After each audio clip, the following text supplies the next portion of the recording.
Hello everyone, welcome. So, today is the new troll, or not new troll, but yeah, a new troll. But they did end up announcing a troll rework that's going to be happening in next patch, which could change up a little bit. What they're going to be doing is every single troll, these 4 troops right here. I didn't mention in the previous video because they didn't post about it earlier, but I'll do it right at the beginning of the stream, so if anyone watches it after, or for all of you now. But basically what they're going to be doing to trolls, it won't happen immediately in 3.05, probably a couple weeks after. What they're going to be doing is they're going to be making all of their mana costs to 11, but they're going to give them the ability to spawn 4 after the amount of double that they do, kind of like how you get a +1 after the mastery 2 times. So for example, let's say you're using a dark troll, it doubles the amount of purples. Let's say there are 8 purples on the board, that will then double to 16, and currently it would only do 16, but as of next patch it would add or a little bit after next patch, it will add an additional 4 to that, which would be 20. The main reason they're doing this is to basically offset them, because they are very, very bad when there's barely any gems on the board. Like if there's only 5, you're only going to be getting a 5 gem spawn, so you're really not going to be getting much on the board. That'll be a 10 total, so you'll get that additional 4, so that will then be 14 on the board, which will have a little bit better of a chance. Of course, you'll still want to use them mainly whenever there are pretty much 8 or more gems on the board as of next patch. As of this current moment, you have to wait until there's like 11 plus before they even become viable, which is why the trolls are basically never used. But that change should make them quite a bit more viable, particularly the dark troll, due to how amazing its traits are, and the fact that it's the only one of the souls that only one of the trolls that has an additional benefit on top of its normal capabilities, and Death Touch and all that will be pretty nice. Also, hello KrissTigger, hello JZG, hello Bratkins, hello Tasco, hello Sean, hello Lowlight, hello Kawaboom, hello Wardwick, hello Amanda. Welcome everyone, welcome. How do you build a deck around Def without any other legends or mythics? I assume your Def is also not traded. Generally, you just feed him with a lot of mana. You could use an Alchemist Hellcat loop to give him all of his mana. You can use a cheaper Exploder, maybe like a Herd Master or Ragnagord if you have that traded, or a Poison Master. Actually, probably not Poison Master, that would block too much. Never mind. But something like a Herd Master. Let's see, other things that you can use with it. Valkyrie will be feeding into it pretty well. Also, you get a Necromancy on the Def, I believe on his very first trait, if I'm not mistaken. Which would help give you even more souls on top of your Valkyrie. Yeah, very first trait, Necromancy. The last 2 traits are really hard to get, but Necromancy actually isn't too expensive. It's expensive, but nowhere near as bad as the final 2. It doesn't require any arcanes. So you could do that with a Valkyrie and then feed the Valkyrie with blues. There's a couple options, but regardless of what you're going with it, if you're not using legends or mythics with it, you'll need to basically just feed it mana with whatever option you wish to go with. You know, I might as well just keep using this team. Absolutely love this team, and I'm glad it has 25% this week, though it actually has 25% a lot of weeks, but this week you guys can actually get a Great Maul. Definitely not the best week to use event keys, but if you don't have a Great Maul and you feel like you want to get one, now would be the time. Otherwise, just skip event keys this week, because the Great Maul is literally the only thing of value in there. And once you get one Great Maul, you really don't need more of him. Getting him to Mythic gives you almost no benefit whatsoever, because its ability does not scale at all, and it just gains a couple of extra stats here and there, so that's not really going to change it much. Okay, so let's go. I'm pretty much sure I'm just going to ignore skulls initially. Just build up our mana. We do have +2 on yellow. I always go +2 on yellow with this. Just helps get it up very, very quick. And one more poke will be enough mana, even if it doesn't surge. So we'll go for yellow next turn. He's even trying to deny us because he knows how well our yellows are. And oh no, I did not have a follow-up. I guess we'll go for a double round there. Even if it doesn't surge, we'll still get it. The mana will leak right into it. We even get a Mercy. That's a bit overkill, but I guess we'll throw that down soon before it even gets a chance to devour. We'll throw that down. And hello, Henry. Hello, Aladu. Oh, I cannot even attempt to. I'm really bad when they're all mushed together. Ada Hakin Karna. I have no clue how to even try to pronounce that. Elad El Halakan El. I'm not even gonna try. I'll call you Elda. I don't know. But welcome. You're so happy your guild was #1 on bracket 1. Oh, nice. Congratulations. Nice. Oh yeah, you're from Stratgem? Congratulations, yeah. That was the first time Stratgem has ever gotten first place. They are the 4th guild to get 4th place. So congratulations, nice. Oh, wait, that just missed. That was a pretty bad miss. Oh well. He does not take the correct skull, so we can throw an Inferno King into there. Hello, Jess. Hello, Batwoman51. Welcome. Welcome, welcome. So we'll go throw down the Mercy right there. That'll give us another Inferno King. We can use the split damage to kill that out. Oh, wait, we didn't get enough mana? Really expecting enough. But we can easily take an extra turn right there. And we already have alignment, as long as I don't ruin it for myself. Split damage will kill it, so we get the skulls into the next one. And that's match. The power of Great Maul. Yeah, I know, the RNG, yeah. So far, only 4. The closest person, or the closest guild that has come to getting first next, I believe, is Black Dragon. But they had some people leave them, so I don't know if they'll be able to get first again, or be able to get close to first. Currently, they only got as close as second. But yeah, it's kind of funny because the 4 people who are like the top guilds right now are all the 4 that have gotten first. All the 4 that have won. I believe it's in the same order too. Oh no, it's not. Those 2 are switched. But yeah, Dragon's Peak, which is my guild, we're the first to get first. Anonymous has gotten first like 4 or 5 times. Interim got first one of the weeks, and now Stratgem, finally the 4th guild to ever get first. And I believe the next closest would be Black Dragon because they have gotten second quite a few times. But yeah, that's the current progress on that. Really curious to see who the first like top 10 will be, or actually just who the next one will be in general, because a lot of them, I don't know if they'll actually ever get enough points to really be able to close that gap or not. I'm pretty sure my guild won't be able to for a while. It just comes down to just pure luck sometimes. Like, I'm really surprised. No one got over 1 million last week. Not a single guild was able to hit over 1 million. I think it might have been because Crimson Bat and Draculus had 25%. I think that might have been the main reason. If not that, it was because of Famine having 25%. One of those 2. Actually, now that I think about it, it was probably Famine having 25%, which caused no guild to have over 1 million points last week. That probably makes a little bit more sense. But of course, both of them contributed to it. Yeah, I know. Guild Wars is disbanding guilds. It's causing a lot of ruckus everywhere. I don't know if they're ever going to tweak it so it doesn't do it as much. There's been a lot of people mentioning stuff about it, but yeah, I'm not quite sure if they're ever going to rework it. I know as far as next patch, it's still pretty much going to remain exactly as it is now, other than just some small quality of life improvements. Also, I shouldn't say that. There is one change that they're making next patch, which will indirectly make Guild Wars slightly better, and that is the fact that they're going to be adding a speed option that goes up to 4 times speed. So right now it takes like about an hour-ish approximately to do a Guild War day. As of next patch, it will probably take 30 minutes or less to do a full Guild War day, mainly because of the increased speed that the game will then have if you so choose to set it. Most of my streams probably won't be at max speed though, because max speed is very, very, very fast. And new players that might watch the stream will have absolutely no clue whatsoever what's going on. For farming purposes, I'll be using it, but for on stream and stuff, I probably never will. I'll probably only bring it as high as 2 times as far as the speed option.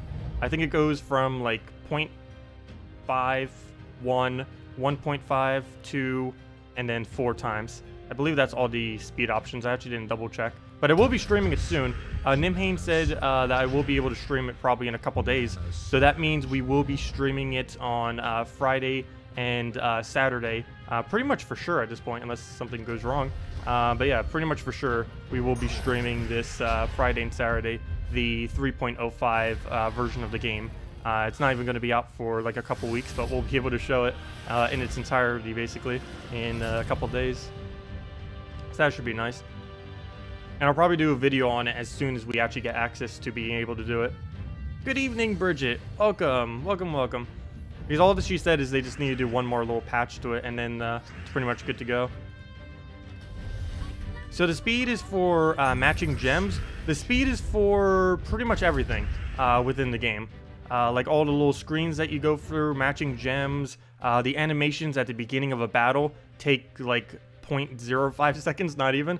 It pretty much is instant. Like you start the battle and then boom, all the traits are already done. That's how quick 4 times speed is. It's It's really, really nice. You don't have to worry about like having to do empowered early glitch or anything like that. All you have to do is just put the speed option up and then boom, you're ready to go. Because right now there's at minimum like a 5-10 second delay at the beginning of every battle due to the, unless you use empowered early glitch, due to all the animations that keep going with the traits. But you can completely avoid that as of next patch, which will end up saving a lot of time. Which probably should have went for Hellcat right there. And we did end up missing, as far as our mana is concerned, though we had no way of aiming that whatsoever. He'll just take a skull, we'll take our Inferno King, and hopefully we will find ourselves alignment. Nope, I can't even find myself an Inferno King, so, well, that's a bit unfortunate. We'll not even go for that skull, we'll just take some brown right there, and it doesn't surge, so that's not going to be enough mana either. Come on now. There we go, 3 yellows, we'll take that.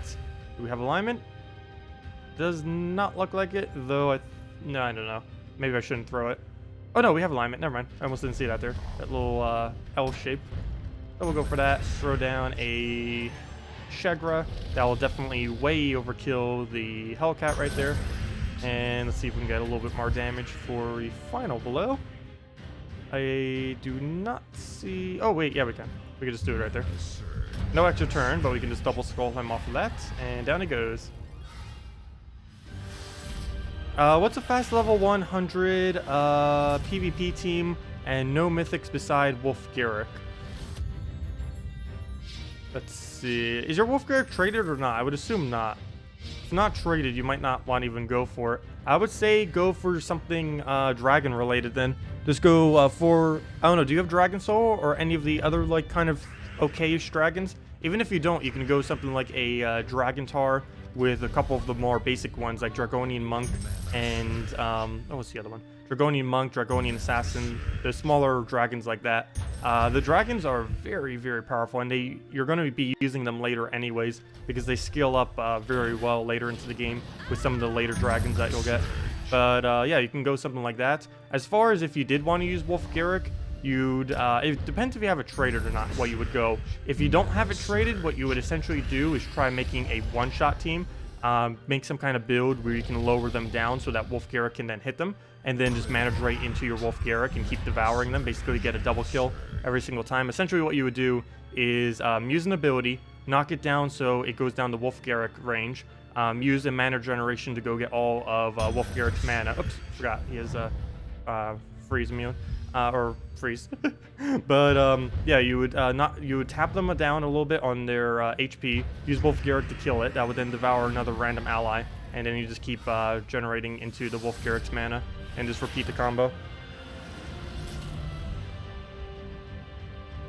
Bone Dragon, Dragontar, Dragonian Monk, Dragon Assassin, Dracos, and Shadow Dragon.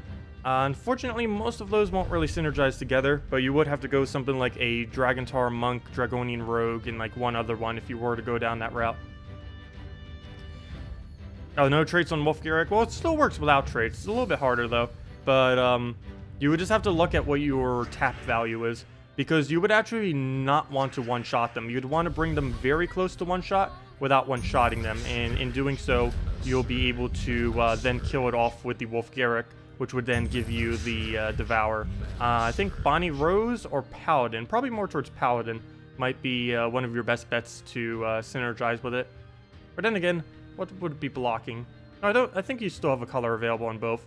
And Paladin you could maybe get up in 2 turns since you have the yellow free on it as well. A Spider Queen could be used early on with other troops. Spider Queen, it's a little bit of a weaker troop. It's mainly used for extremely quick mana drains if you don't have something like a Spirit Fox fully traded. That's about all that's really used for.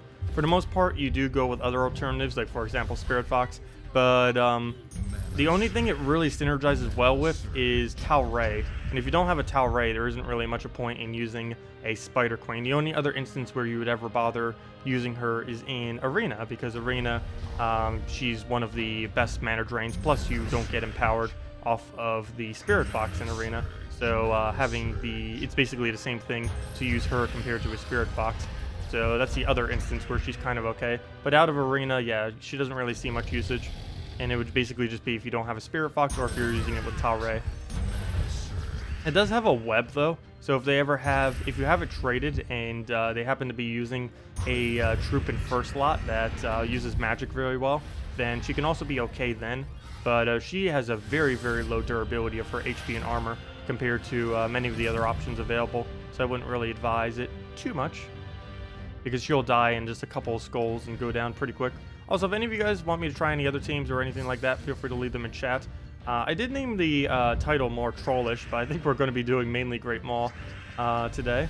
I don't know, maybe I'll go use some of the other troll. He's really not that good, though. And the devs even acknowledge it, because they're going to be buffing it up later in next patch. So, yeah. Also, the best teams video, I will have that up later this week. Currently planning on Thursday, though if I have enough time, I might do it on Wednesday. What's the team with Wolf, Garrick, Finnair, and Druid, and something else? Oh, that something else is normally Forest Guardian. It is Wolf, Garrick, Finnair, Forest Guardian, and one other troop. I guess you could use Druid. But yeah, it's Wolf, Garrick, Finnair, Forest Guardian, and then whatever other war gear troop that you want to use. It's fully traded Forest Guardian that puts it together. If you don't have fully traded Forest Guardian, then you might as well stick with some kind of other team based around Wolf Garrick, because not having neither of them traded is pretty bad as far as the synergy with it. It loses a lot of synergy without having the Wolf Garrick's extra bonus or the 50% extra mana from the Forest Guardian. You'd be better off just sticking with like the Paladin poke into the Devourer. Would be a lot more consistent. Let's see. I guess we'll just take a skull. If nothing else, we can just poke him down with skulls at this point. There we go. Well, one down. All the way poked. From full to nothing with just pokes. Oh, you don't have it? Forest Guardian? Yeah. Oh, you don't have a Forest Guardian. But yeah, just stick with the poke method then. Would probably be your best way forward. Okay, we get Inferno King, and we have nothing to use it on. Nor do we have anything to use Mercy on. I guess we'll just take the Skull, and then we Inferno King, and regardless of what happens here, we win. You're amusing myself with Hellcat, Apothecary, 2 times Nullbin Brothers. Oh yeah, I haven't bothered doing that for a while since they got buffed, but yeah, ever since Nullbin Brothers got buffed, they are pretty fun to use. I don't normally use them that often because they are towards the extremely slower side. They're even slower, I find, in Goblin Rocket. But yeah, the Nullbin Brothers are pretty funny in how much looping they can do, especially when they keep exploding over and over again, because they extra turn and then go straight into an explosion. By chance, has seen your team suggestion? Oh, sorry, Maximus, what was your team suggestion? I did not see it. Team suggestions: Crimson Bat, Sacrifice, Princess Elspeth, and Creeping Death. Oh yeah, I've used that before. That is actually, that's one of the ones I'm showing in the best teams video, by the way. But yeah, let me go and slot that in. I was using this quite a bit earlier. It's the problem with it is it has a very high lose rate. Wait, this? Yeah, I can clear out this slot. It has a very high lose rate, but it can win in like a minute. So that normally offsets the fact that it has a pretty bad lose rate. But yeah, it is very, very, very powerful. Get in the... Oops, why am I doing Crimson Bat twice? Sacrifice, Crimson Bat, Sacrifice, Priestess, Elspeth. Where are you? Elspeth, and... Creeping Death. There we go, we already have the correct hero set. I think we go for double purple, just to make sure the sacrifice goes up. Though we could also go right blue or just double blue, but I will go purple. Actually, wait. No, I can't go Frozen Banner. That wouldn't be as good. Well, I guess we could. But we'll just be minusing the other color that we're just plussing to, so it wouldn't be worth it. If I can find where on Earth... Oh, I guess we could also do the Absol Banner. She doesn't really need to cast multiple times. So we'll go with this. And what is on Earth is the team we're up against right now. I didn't even double check that. Also, hello, Shoot 'em Game Birds. Welcome. And hello, Marcus. Hello, Arturo. Welcome, welcome. Trolling trolls. Trolling all the trolls. Well, we'll go throw that down. Get ourselves the boosted up Death Mark thingy. Already got a kill, though that's actually bad with this team to get a kill like that. Ideally, we would not get the kill. The main reason is that lowers our boost ratio that we're able to do. but at least we get all of the mana back on the sacrifice. So we'll then go sacrifice the Elspeth. But yeah, this is one of the strongest teams in the game right now. It's nowhere near the most consistent, but it has one of the quickest win times in PvP when it goes correctly. Problem is, it doesn't always go correctly, but when it does, it's really nice. But there we go. Get a little bit of our mana right there. Wow, we actually did not get much of it, but there we go. And 92 magic, and down goes his entire team. And yeah, that's essentially what the probable premise of the team is. Can win in like a minute, though you basically know after your first cast or two if you need a retreat or not. You have to basically take loses a lot with this team, because if it doesn't get the starting blow off, then it's not really going to work out that well. So we'll just throw that down. Teams like this will be really viable next patch as well, due to the fact that the speed increase will make it even nicer. And moments like those is when it's absolutely horrible for this team, and I consider just retreating. I'm sure there's a quicker way to retreat. Can't even do it on their turn. I forgot to double check to see if that's actually possible next patch, to retreat on the opponent's turn. Though with 4 times speed, their turn would go so quick that it wouldn't even matter. Okay, like right here, we can see we just have to retreat. And that's basically what I'm saying with this team. It's one of the reasons why I don't use it. I think it only has like an 80% win rate, which is still good, but the average win rate in this game, this late in the game, is probably like 95%. So this is actually a really low win rate team, but it can win super, super quick when it goes right. Alright, so we'll move that over. Let's see. Let's go for purple there. Keep getting it up. Hello, Shadow Kahn. Welcome. Oh, and he has a Mercy. I should probably also make sure we don't go up against Mercies, or else those are basically instant retreats. Yep. Fail. Because we need all the purples, and if we don't have the purples, then we can't do anything. Well, let's go do one that we can actually win against then, this one. What's the fastest team with those dragons? KrissTigger, Dragon Soul, and one other dragon. I believe Elamagrim is quicker, but a lot of people use Sylvanie more for the Tangle, and I believe that covers one more color as well if you use Sylvanie more. But yeah, just basically spamming Dragon Souls with KrissTigger is the quickest dragon team currently out there.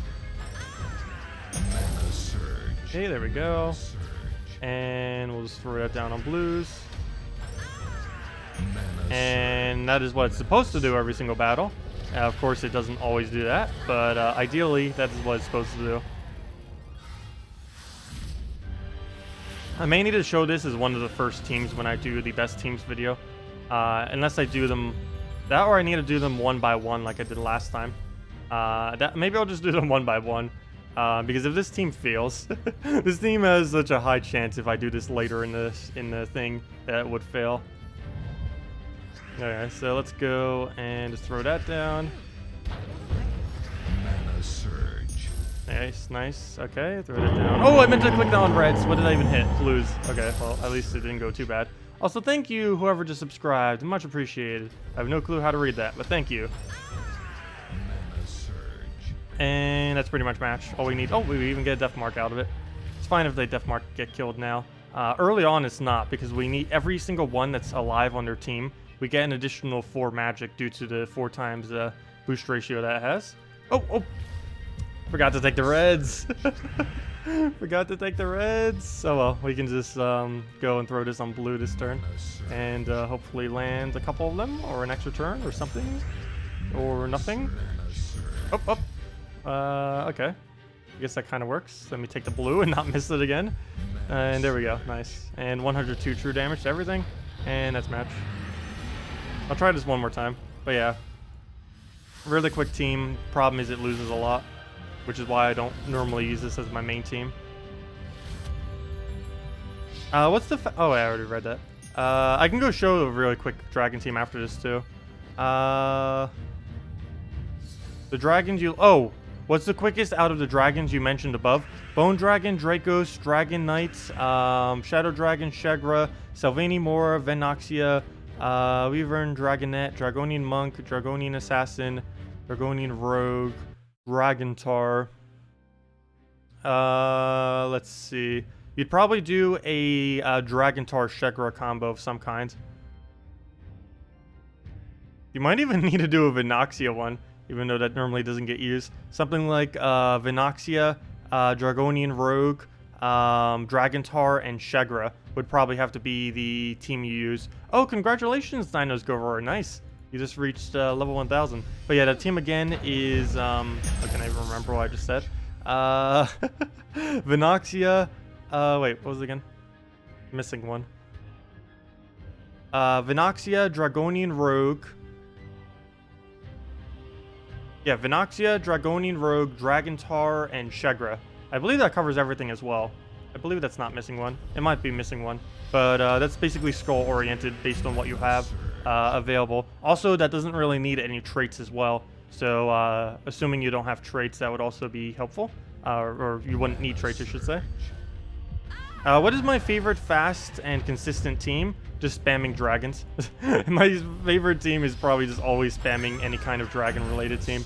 All the dragon teams are pretty consistent, and a lot. They have such a huge variety too, out of the type of builds that you can make out of them.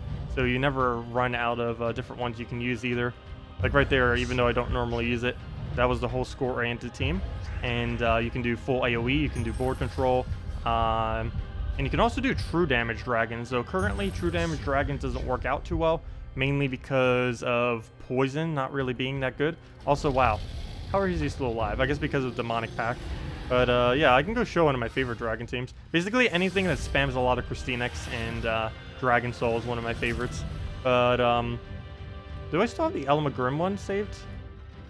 Because Elamagrim loop is pretty fun too. I don't think I have it saved anymore. Let's see, which one do I have saved on my 4x dragons right now? Oh yeah, just this one. I guess we'll just roll with this one then.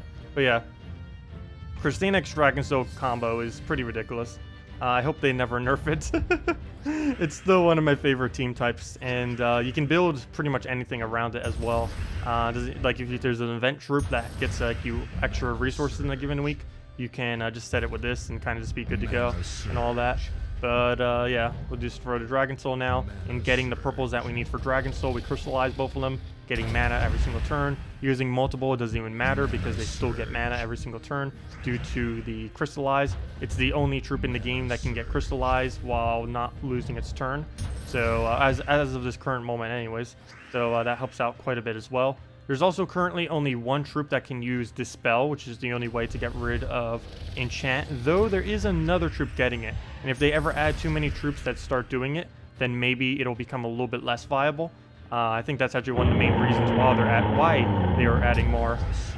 They're pretty much adding more just to make sure that they can counter out the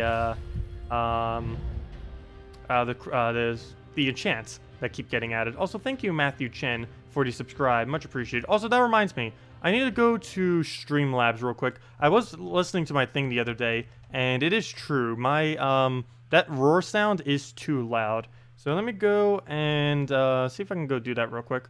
Alert box. Oh wait, is that the right one? I haven't. They changed the format since I did all this. Let's see. Donations, subscribers, sponsors, subscribers. That one. Super chats. Okay, where's the volume sound?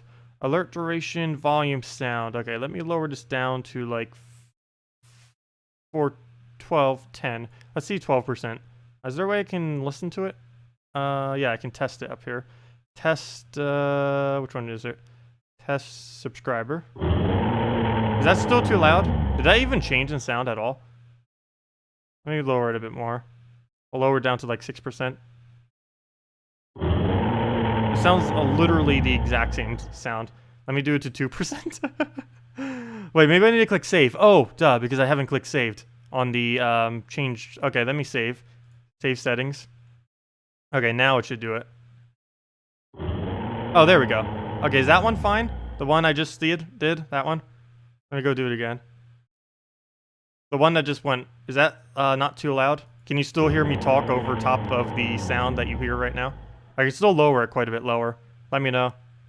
I'll go mess with that a little bit. Okay, you can hear me now, so it's fine?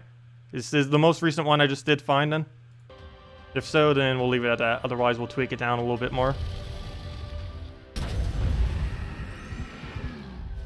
Okay, sounds good. Okay, we'll just roll with that then. Mana surge. Okay, well, write it down on reds. And oh good, everything in my interface is actually where it needs to be. I'm surprised. Normally when I go into another tab, it gets completely ruined. But that's match, assuming it doesn't revive, and there we go. But yeah, KrissTigger into Dragon Soul, still my favorite dragons. Salvanimora isn't really needed on this team. I just like having him because why not? He helps cover Brown, though you can just put an Elmagrim there too, and that also covers Brown. It also gives you Entangle, which can sometimes help. I mainly use Salvanimora on this team back when Bone Dragon and everything was really huge. But nowadays, if you happen to have Elmagrim would actually probably be better in last slot. I don't know why I still use Salvanimora here. I guess it's because I'm so used to using it. I believe this might actually been a team that someone suggested, which might be why I'm using Salvanimora there, because they likely didn't have Elmagrim. But yeah, I'd most likely just use Elmagrim there if you want this team to be as perfect as possible. Well, go throw that down. The only time you would use Salvanimora specifically in this team, if you already have Elmagrim, would be, of course, against Skull Spam, as I mentioned. Other than that, you would just use Elmagrim. How do you build around Def without Mythics? Herdmaster. You basically put a Herdmaster every single time you see Def. That's the easiest possible way that you can counter it. Herdmaster has Cleanse to all of your allies and will generate all of your mana very quick. It's also the, if I'm not mistaken, it's the quickest cleanse in the game other than fully traded Mercy. The main reason for this is because he has a +1 yellow on his trait, and he also generates pretty much all of his mana back every single time he explodes. So yeah, other than Mercy fully traded, he's the best counter to Death Marks. Not to mention they are likely going to be doing a 1-turn delay to Death Marks. I do not believe this is coming next patch, but I can almost guarantee that it is indeed coming because they have mentioned it before. So it likely is coming. They're probably just waiting till 3.1 or maybe sometime midway through the 3.05. I'm not quite sure. Actually, they'd probably wait till an actual version switch, but I don't know. But that should be coming within soon TM. Who knows? I just don't believe it's in next patch because they haven't mentioned anything of it. And from what I've seen while beta testing, it doesn't appear to be in it either. Because when they mentioned it on the forum too, it's like, wait, the trolls are getting a buff in 3.05? I didn't see that in the beta, and then it's like, oh, it's not coming until a little after the beta. That makes sense. Which is faster, Venoxia, Dragonian Rogue, Dragontaur, Shegra, or Web Spinner, Shegra, Greenseer, Web Spinner? The second one that you just mentioned is faster and cheaper, but it would require Web Spinner fully traded to be faster. Otherwise, it would pretty much be the exact same speed. But yeah, the second one you mentioned, assuming fully traded for both of them, would be faster on the Web Spinner. And you can get the traits for Web Spinner, I believe, next week, if I'm not mistaken. So if you don't have it traded now, you will have it traded very soon. Yes, literally next week, 1 week from today, will be the green-blue trait stones on 2 times as well. So they only cost 200 glory per arcane. So that is some very, very good value right there. So I'm even going to be getting that on my second Let's Play account because that will be fully traded KrissTigger for me on the other account. And I think we have like 2 or 3 KrissTiggers. So we can basically make the exact team that we're using now on our level 116, I think he is. These are the low 100s right now. But we can pretty much just recreate this team just with triple KrissTigger if I'm not mistaken. So that'll be fun. But yeah, green, blue next week. Unless they change it, though I don't believe they are. Also, there's a really interesting legend coming next week as well if they don't change it. It has, there's actually a lot of interesting things that it does, but most notably, even though this is like the most simplest one, it has a 40% chance to dodge skulls, which is its unique trait. That is very, very, very, very, very high. Even though it's not like a 50% or anything, 40% due to how it behaves with skull spam is basically 100% chance to dodge skull spam. Because it triggers per skull instance, and if it triggers on even 1 skull instance, it dodges every single skull. So for example, if you do 3 pairs of 3 skulls all at once, she'll have 3 chances of 40% chance to dodge all 3 of them at once. Because if she even triggers it once for any, she triggers it for all of them. It's a weird way that dodging works in this game, but I don't know if that's actually intended, a glitch, or what. But it's actually pretty balanced, surprisingly. It makes things like Agile actually worth it, and also the reason why they had to lower it a while. Oh, Entangle just saved us right there from getting silenced. Nice. Wait, what was I just mentioning with it? But yeah, it's one of the reasons why when Agile used to be 30%, why it got nerfed down to 20%. It's mainly because it triggers on mass skulls instances, and it triggers across all of them, which is very, very, very powerful. It's not as powerful against like single skulls or anything, but against like Bone Dragon, Shegra, Keeper of Souls, Inferno King, Forest Guardian, really anything that's going to be putting many, many skulls on the board. It's really powerful against. Hello, Wynced! Welcome, welcome, welcome. Yeah, Max Web Spinner is actually a pretty nice troop to have. It has, if I'm not mistaken, the highest green spawn of anything that constantly spawns green over and over again. There's also another troop coming next week, if I'm not mistaken, that will synergize pretty well with it. I feel like this will be broken if they don't modify it. I don't know. We haven't gotten to test it yet. But then again, based on how the mythic is, maybe it won't be. Though this kind of devalues the mythic. But there's a troop coming, the green-blue that I was just talking about, that's coming. It creates 15 yellow and 15 green gems. That is a lot of gems. It's actually the exact same amount as the troop that costs 24 mana, except there's a twist. She only costs 11 mana. So that's going to be interesting. She also has air link, so that could be very broken. Oh, also, just a heads up for anyone extremely late in the game. If you haven't fully traded your Centaur class, whatever that's called, an Oracle I believe it's called, if you haven't traded it yet, you might want to farm the trade stones for it for next week. Because next week is the Vinian Fields and 2 more Centaurs are coming. And 4-time Centaur team next week is going to be very, very, very powerful in Guild Wars. So if you're in one of the higher tier guilds, you may want to consider finally getting your Oracle traded if you haven't already. Everyone else, you'll pretty much just want to ignore it because in every other week other than next week, it's going to be pretty bad. Or I shouldn't say Oracle's bad, it just doesn't have the proper synergy. Though with the 2 troops they're adding, it might finally have the proper synergy to be used on any given week. Also, next week's a good week for event keys, by the way. So don't overpay for Great Maul with all the keys. You really only need 1 Great Maul. There's no need to have anything more than a single legendary Great Maul. Well, we'll go and take out the yellows right there, and down goes the entire team.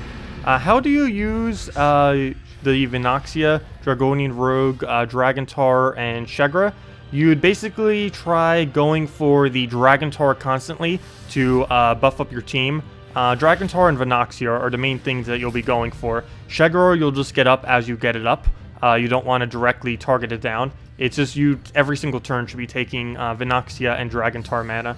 The Dragonian Rogue is there to use up all the blues, plus it has an okay attack value. And you're likely going to be losing your Vinoxia in most battles, so that'll be pretty useful. And you're mainly just going to be spamming out Dragontar so you get up to enough damage to basically one-shot them with skulls, depending on how early you are in the game. Not quite sure specifically where you are, but that will be enough to get a lot of attack very quickly, and should be enough to kill in most instances. And then you just use a Shegra to plow them all down once you get that up. Don't take too many reds from the board, though, or else you're not going to get any spawn alignment. You're just going to waste your turn when you cast it, and you might even just give the enemy a bunch of everything. So right here, we'll just go take out the browns. I was thinking about doing the yellow, which is the only color we don't use. Don't really need to, though. But we'll just let them poke on us. Any chance you can show a double Crimson Bat Valkyrie Soothsayer in action? Sure. Oh yeah, did I never actually show that the other day? That's exactly what I'm using on my beta account right now. But I didn't bother, I don't think, ever showing it when I was mentioning it a bunch last week. But yeah, I can go show it.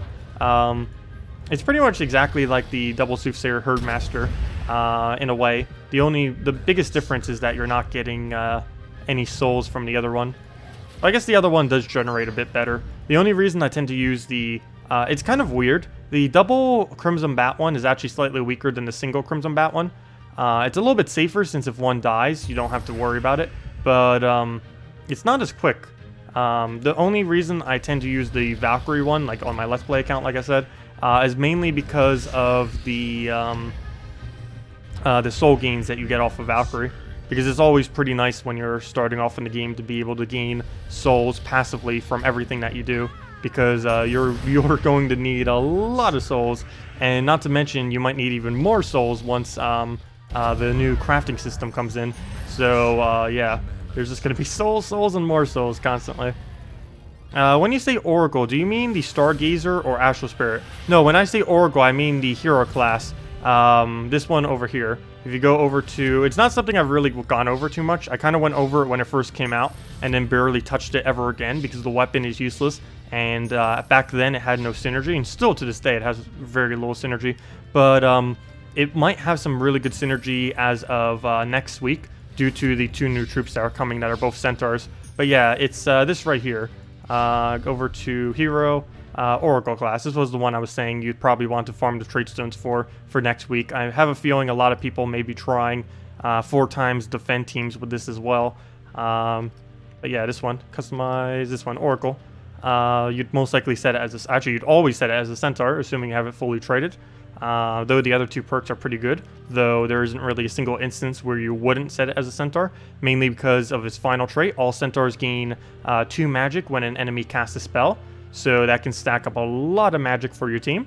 Not to mention the new troop that is coming, or both the new troops, tend to... Actually, one of them doesn't really use magic. The green-blue epic next week isn't using magic, but the legend that's coming is a brown-yellow, and it explodes a row, deal magic +4 damage to the 2 weakest enemies, boosted by ally centaurs at a 5 times ratio. So that's 20 damage right there. Full team of centaurs. And her traits are leader, so 3 to all stats when you use her in first slot. You will definitely be using her in first slot.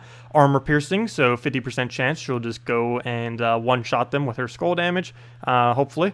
And might be 2 shots depending on how it goes, or 3 if it doesn't hit armor piercing both times. But the most notable thing, is, of course, is this dexterous, which basically makes it an offensive version of Gorgotha without the mana drain. But it's dexterous final trait, 40% chance to dodge skulls. And that's basically anti-skull spam to the billionth degree, because skull spam will basically never hit on her. Though, of course, it could still hit her on her. It's just pretty random if it does. But she does trigger it multiple times per skulls. So it is very, very unlikely if they hit you with multiple skull pairs at once that she'll even get any damage. It will likely all be negated. But yeah, she's definitely going to be fun. She is only in event keys, unfortunately, that one the legend that I was just mentioning. But other than that, should be pretty easy to just get a copy of her. Most likely 50 event keys will be enough. 100 should definitely be enough. Or never mind, actually might need a little bit more than that. I forgot. There is 2 legends that are going to be in the drop pool, of course. There's going to be Orion, which is completely dead content and has been forever, unless they're deciding to finally buff it again for like the 4th time in a row. It keeps getting buffed always, but it's never good. Poor Orion. But that will be the other legend available next week, which is a bit unfortunate, because he'll be blocking all of the very good new legend that's coming out. What's a good defend team for level 100 to 200? Well, it depends what you have. Normally for that level range, for the very cheap alternative, I normally suggest something like... it doesn't actually normally get too high of a win rate, but it's something actually pretty simple that the AI kind of knows how to do. But it's the combination of Knight Coronet, Lava Elemental, Goblin, and Sorcerer in final slot using the Creeping Death hero weapon. That's the full team. So it's Knight Coronet, Knight Coronet, Lava Elemental, Goblin, Creeping Death in last slot with the Sorcerer class, or the Death Knight class if you're using it for your defend team. Oh wait, never mind. You just said for defend team. Well, I guess you would actually use the Death Knight class then. Well, I guess either would be fine. But we'll throw down on red. Haven't much used the classes though beyond the 250 wins. Yeah, hero classes aren't too many of them that are particularly useful as of this current moment. They likely will be reworking heroes in the future in some way, shape, or form. I don't know if they're going to do that for the crafting system. They might actually be completely reworking weapons as well for the crafting system. They did mention to me about a month or 2 ago, when I asked them if I could get specific, or if I could get like my own weapon to give out on redeem codes. Nimhane ended up saying no, because, well, not no as in like never, but no as in they are currently looking to rework the weapons and stuff. So I don't know for sure if they're going to be doing that for the crafting, because they did mention as well with the crafting system that you will be able to craft weapons. So that'd be really cool if they do that, because if any of you have seen us play Puzzle Quest or played it in the past, one thing that they did in Puzzle Quest is they had a whole extremely expansive crafting system for weapons, and you ended up using trait stones for it, like literally as you do in Gems of War, trait stones for it. So they might be doing the exact same thing for Gems of War. It might not cost trait stones, but they might make like a customizable kind of like weapon thing that you might be able to make. That'd be really cool if they did. Another sign of that is they actually added another weapon to the beta version that they just give you at the beginning of the game, and it's basically like Crude Club, a blue version of Crude Club, which seemed very odd to me when I started playing the beta, and it makes me think that they might be doing something like that, where you'll kind of just be able to like craft like customizable weapons in a way. I would absolutely love that. I don't think they will do something like that. That would actually have to be a lot of different weapons that they would have to add to the game. That would probably be several hundred new weapons, and as well as modifications to all the weapons that already exist. But I don't know. I can hope. But we'll see what they end up doing with it. All I know is that weapons will indeed be craftable in some way, shape, or form as of the crafting system, though it's probably just going to be all the older weapons being obtainable for the first time ever since they were released. Well, some of them they've been in the $5 packs, but of course if you don't want to buy the $5 packs, there's been no way to obtain them other than that since then. Does anyone actually use Jotnar's Storm Shield? No. They are going to be buffing up Jotnar. They did say that. I don't know if it's coming next patch. I actually forgot to double check Jotnar in the beta version to see if they buffed him or not. Even if they did, they probably didn't put it into the game yet. But yeah, I hope Jotnar does get the buff pretty soon. He is quite useless, particularly when they added Dragonian Monk. Dragonian Monk is actually better than Jotnar. Oh, that reminds me, there's one other really odd thing with the next version. I don't know if it's going to be behaving like that or if that's just a glitch on their part.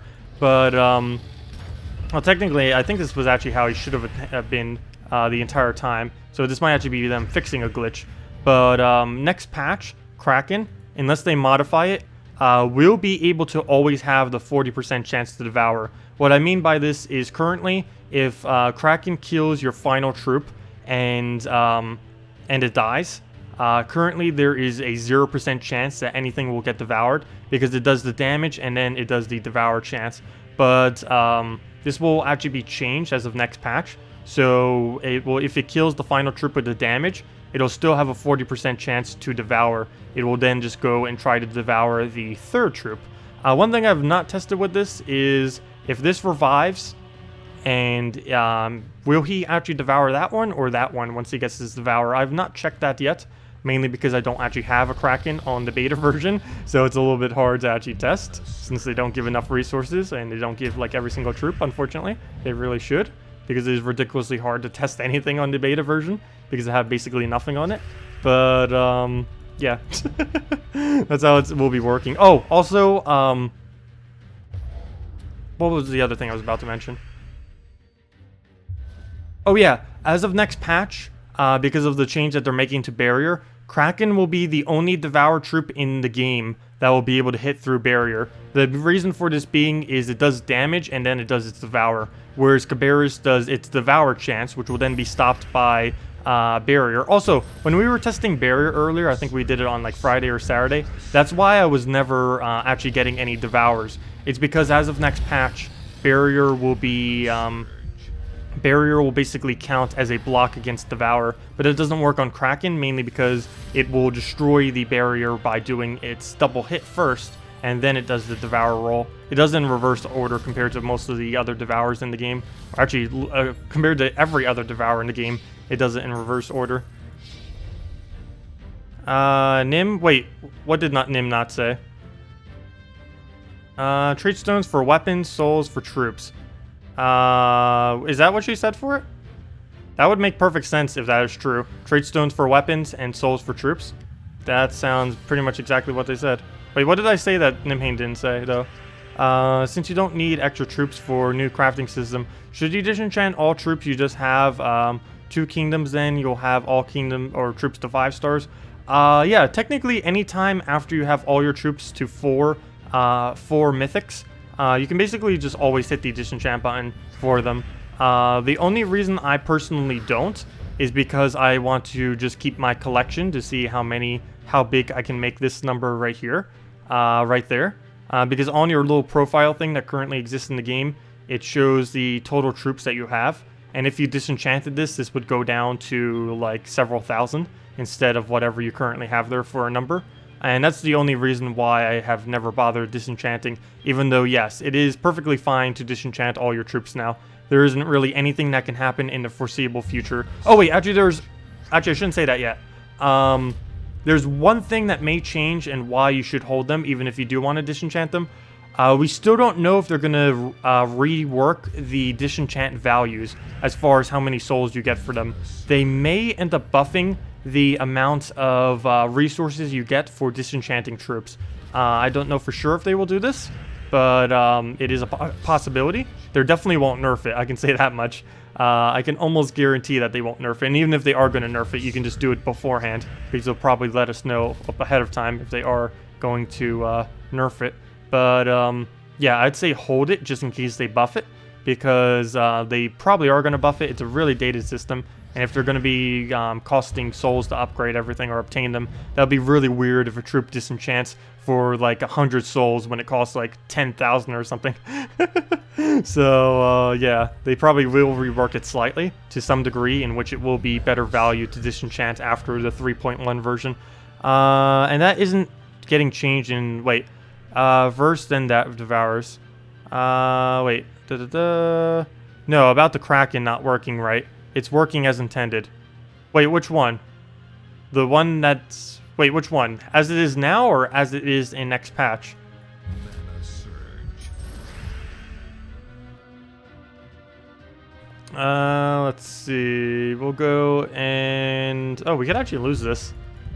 We haven't been getting any crystallizes, but we can get it right now. He'll just kill that one out. We'll get our crystallize and then go from there.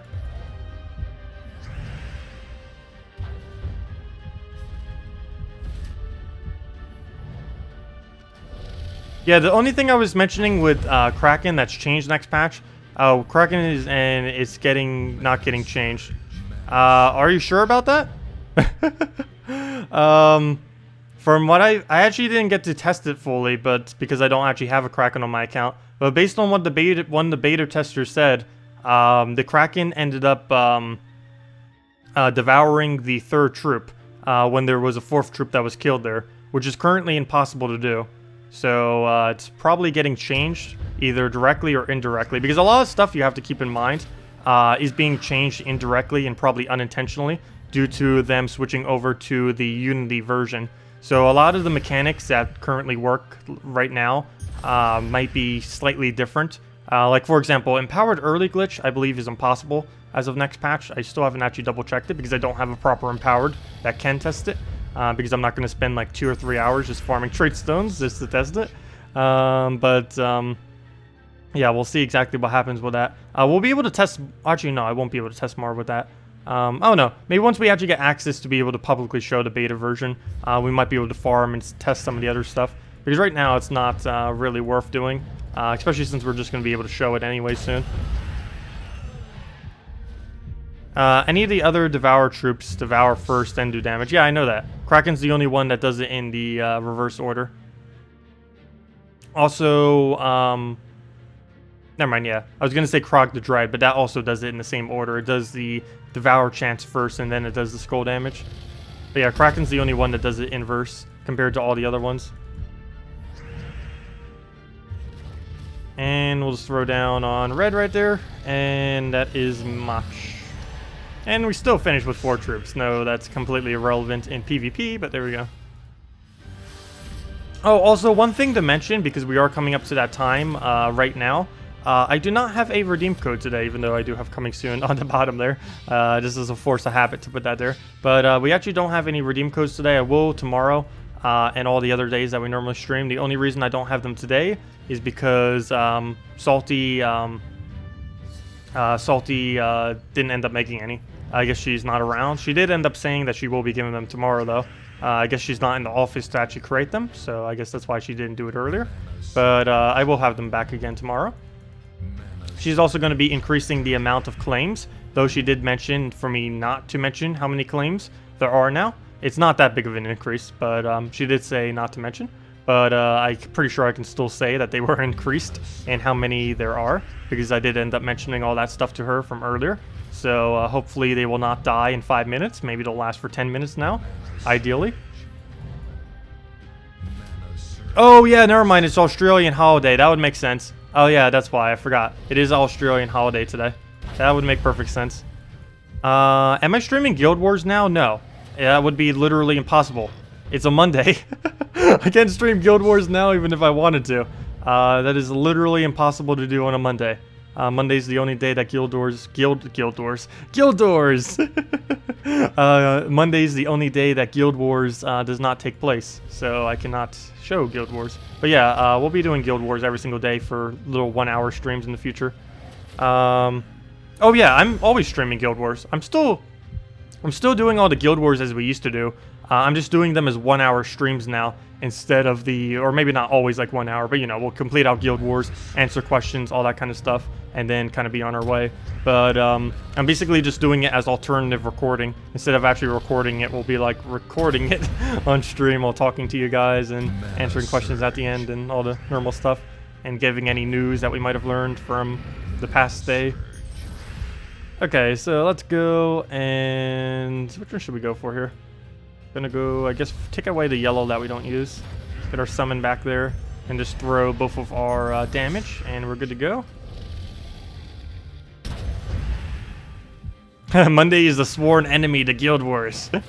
And there goes the doubling of the blue. But yeah, basically what will happen as of next patch is it'll double and then add 4 to it. So for example, if he was to cast again, he would create 1, 2, 3, 4, 5, 6, 7, 8, 9, 10, 11, 12, 13, 14, plus 4, 18. He would create 18 blue gems to the board right now. And that would basically be guaranteed extra turn with the board with that many. You would normally use it, as of the current moment, you normally use it when there's at least 11 of a gem on the board, preferably even more. As of next patch, you could probably get away with only like 7 of them being on a board and still kind of doing it, though you'd still probably want to wait until about 10 plus of the color, ideally.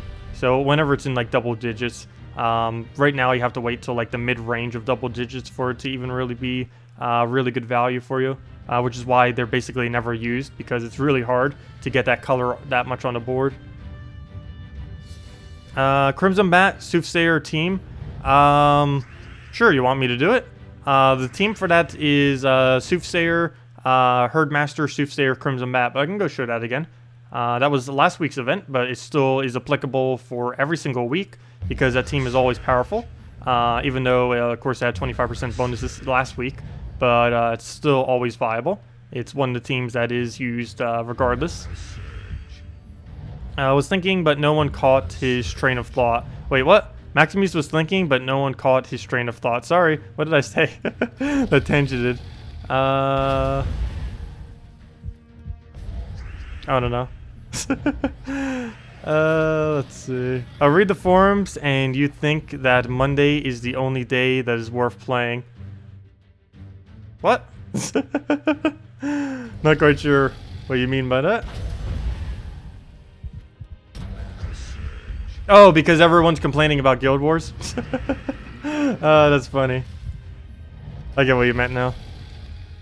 You got Gorgoltha from a glory key earlier. Nice. Now you need to trade him. Oh yeah, that will be the annoying part, of course. I don't think brown yellow's coming for a while either. Let me double check. When's the next brown yellow? Well, brown yellow troop's coming, but that's not actually going to give us more gems. It's going to give us less. Yeah, I don't believe there's a single... Oh, no, there is. Oh, never mind. June 26th. That's actually not around the corner. Never mind. Yeah, 2 weeks from now. What am I saying? 2 weeks from now, brown yellow trade stones. That actually comes in a pretty nice time. The only problem is it is a rare, so it costs 300 glory per arcane.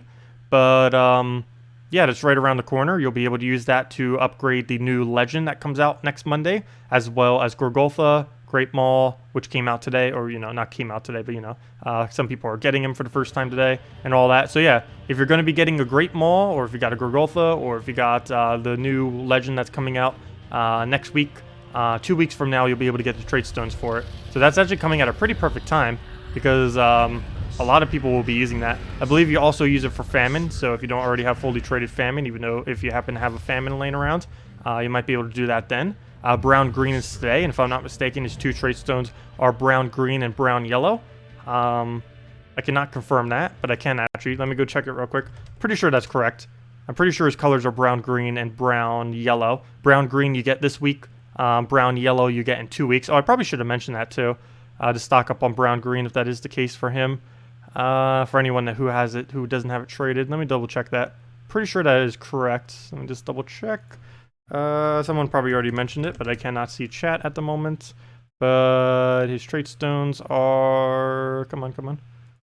His trait stones are brown... Yep, brown-green and brown-yellow. That is the case. So yeah, you do need the trait stone this week for famine, and you need the trait stone 2 weeks from now for famine. So you can get famine fully traded between now and 2 weeks from now. So that'll be really nice then, or not really nice. It'll be nice for people who have famine. That'll be nice, not nice for everyone who doesn't, because that'll be very annoying because the amount of famines around will probably increase at that point. Mana surge.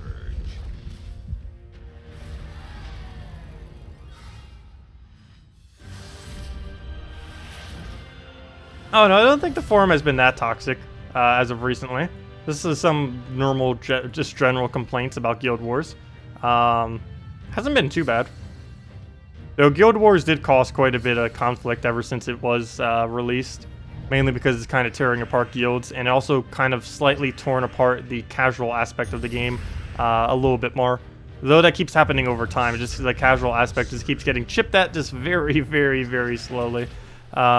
Because there's always this people who want less casual, and then everyone who wants it to be even more casual. And as long as they keep adding more casual content as well, the only problem is if they keep adding more competitive content like that, and once they add PvP and stuff like that. Like, I would absolutely love PvP and stuff, similar mechanics, but a lot of other people would actually really hate it. But there's a lot of like instances like that within the game, and depending on what people want. There's also a little bit of a divide too because of the mobile and PC, because normally PC people do want something that they can sit down for longer, whereas mobile on average generally is more casual gaming. That must actually be pretty annoying though, doing Guild Wars on a phone. I could never do Guild Wars on a phone. I would go crazy if I had to do that. Let's see. I know a lot of people really enjoy Guild Wars too. It's either something you really like or hate. I don't think anyone's like really average about it, except people who are just in casual guilds who aren't bothering with it. Because there are quite a few people who just don't even bother. Because unless you're in like the top 5 brackets, I would say, there isn't really much of a need to worry about Guild Wars. You can pretty much just completely ignore it and be perfectly fine. Oh, you do your Guild Wars on your phone most days? I don't know, I could never stand doing that on a small screen. I know for sure I would end up misclicking at least once. I already misclick even with a mouse. I would probably misclick multiple times with just normal finger.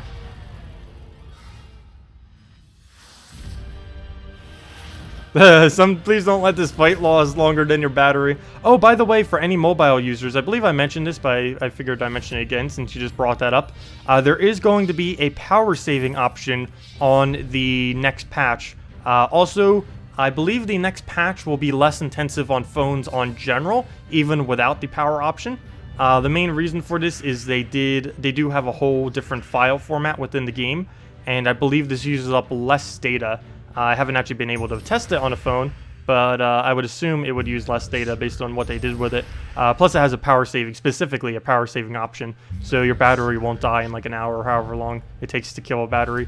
I'm not quite sure, any mobile players out there. But yeah, it will be, your battery will die slower as of next patch. And there's also visual settings, and you can just put them down all the way to the lowest as well, on top of the power saving option. Also, for anyone who is running on higher things like actual computers and stuff, there is a higher graphic quality as well for the game, and it does look pretty nice. I don't know if they upgraded all the way to 4K. I'm not quite sure. I believe they just upgraded all the graphic files to be higher resolution. or maybe not all the graphic files. Like all the troop art, I believe, is the same, but a couple of the things in the game they did do to a higher resolution. Oh, hello, Lowlight again. Welcome. Hi, hello, Midget. Let's see. Did I miss a hello to someone else too? Hello, Jesslum. I feel like I forgot a hello. Oh, hello, Teddy. There was the one I forgot. Hello, Teddy. Welcome. Let me move my chat over. I think the problem is I can't see the little circles that is everyone's faces, because that's how I help identify you guys as well, other than just the name. Let's see. We got Sakima on console this week. However, you did not get her... Wait, however, you did not get her. Oh, will she be available in normal chest next week? No. She will not be available in normal chest for like 4 weeks after she's released. So unfortunately, you will have to wait probably like a month plus to be able to get her. Also, there isn't really any indication as to when she does come into the chest. If I had to give a guess, probably late August she would be in... Oh wait, not late August, sorry. Late July she would probably be in the drop hole for you guys. So, yeah. I do not know for sure, but she does definitely have a delay for sure. So, do keep that in mind.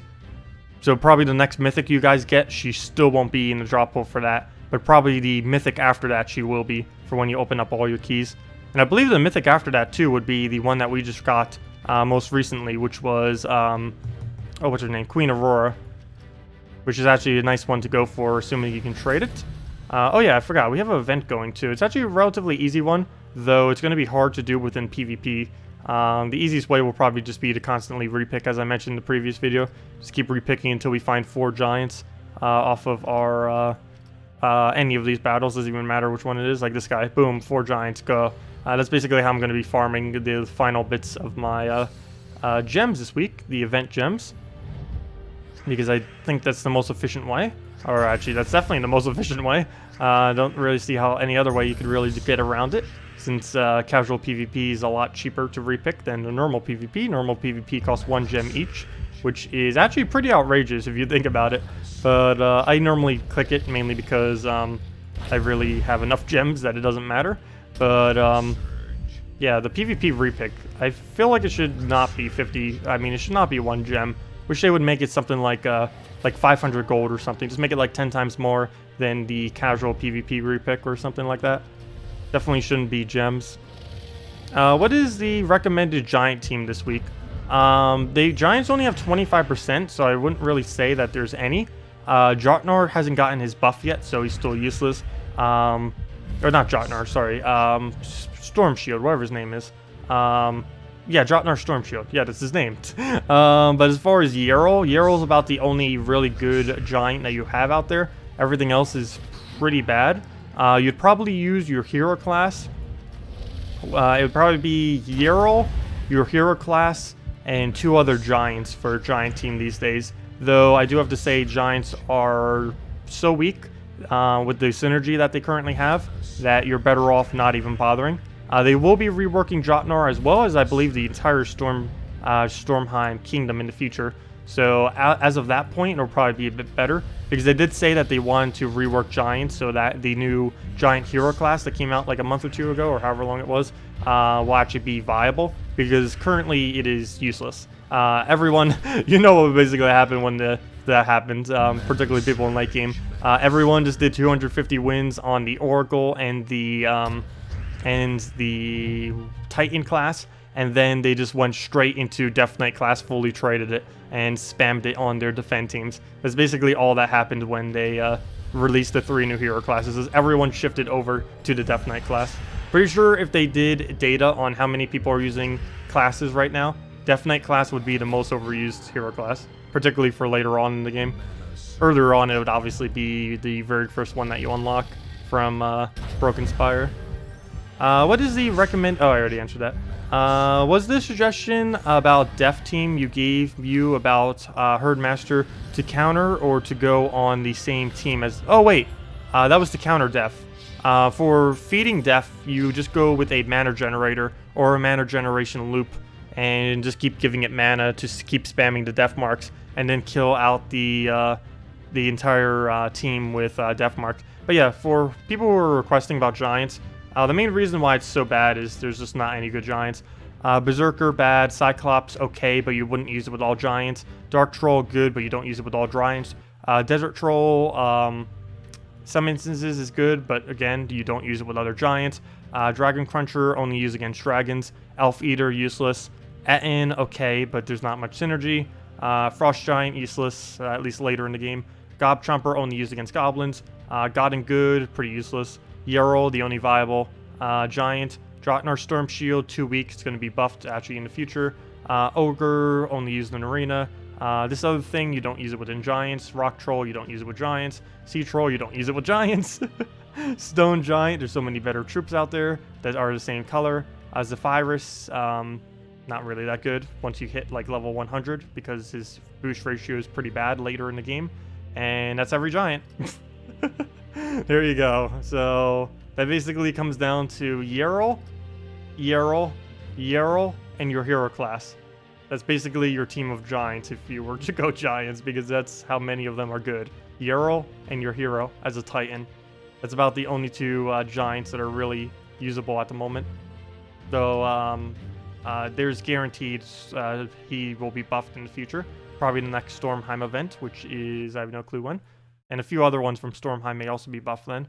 Let me double check. Stormheim. When is the next Stormheim? Nowhere's within sight or hearing. Well, that's unfortunate. Maybe he's not being buffed soon. Maybe he'll be buffed for 3.05 or 3.1.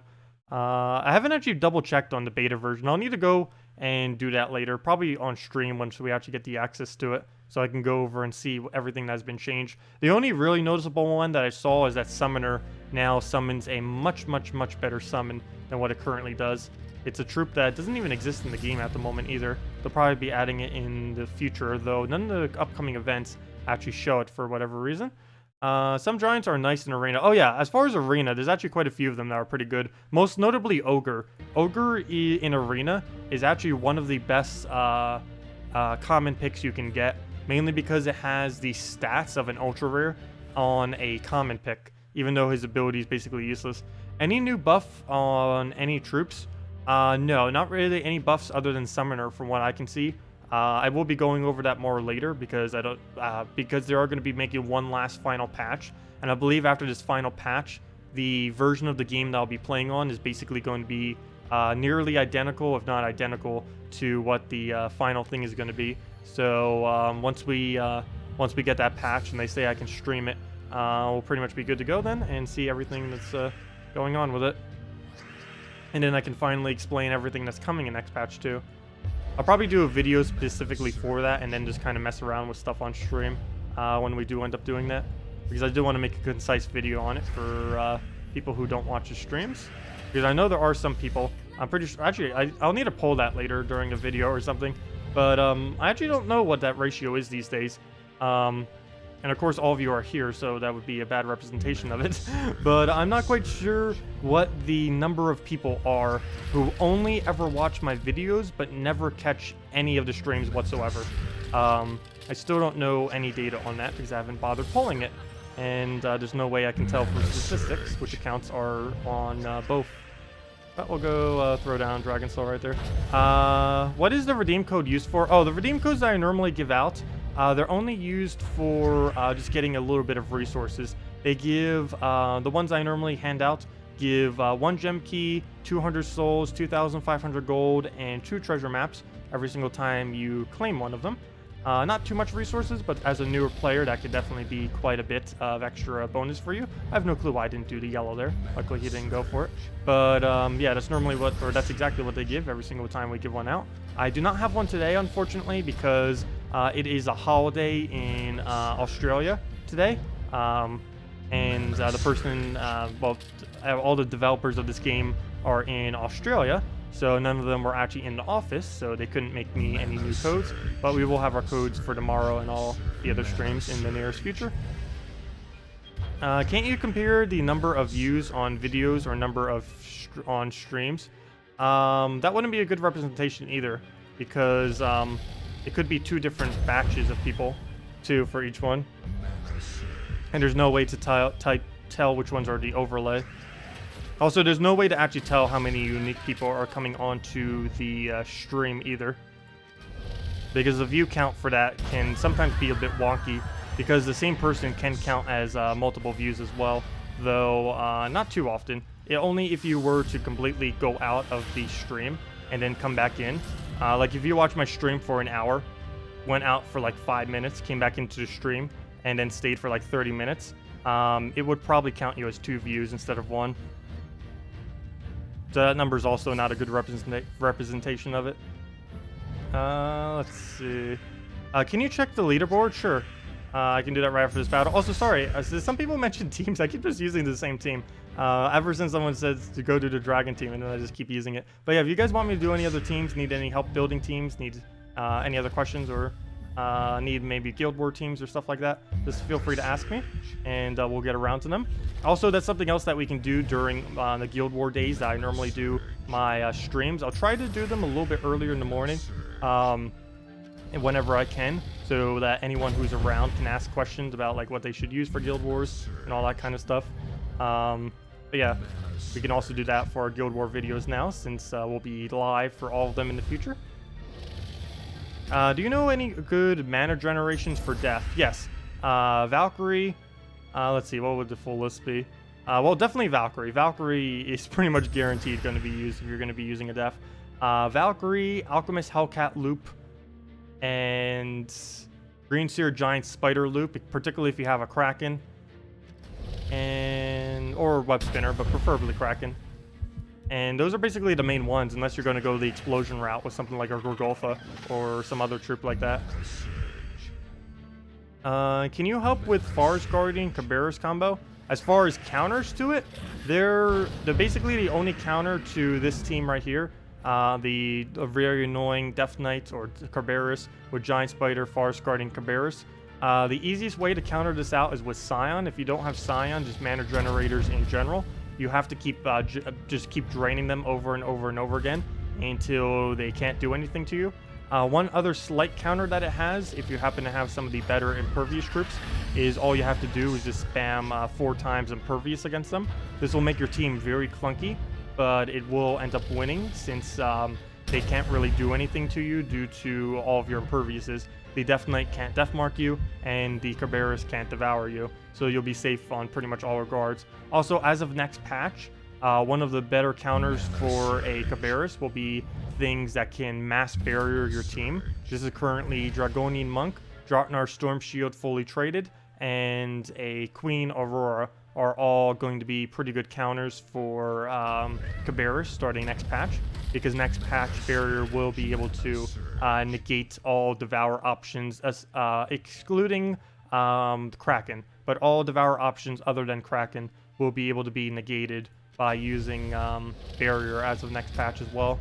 Is Gorgolfa, Taraxis, Naga Queen, and Shegra viable late game?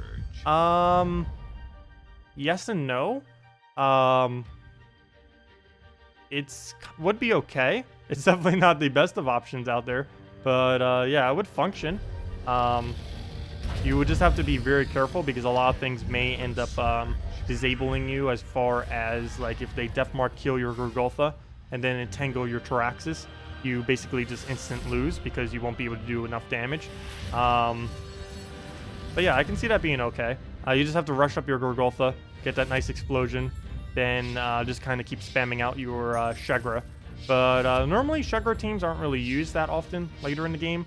The only one I really know of that is excessively viable is the one I actually showed this morning, as well as some on the stream, which is using it with an Inferno King.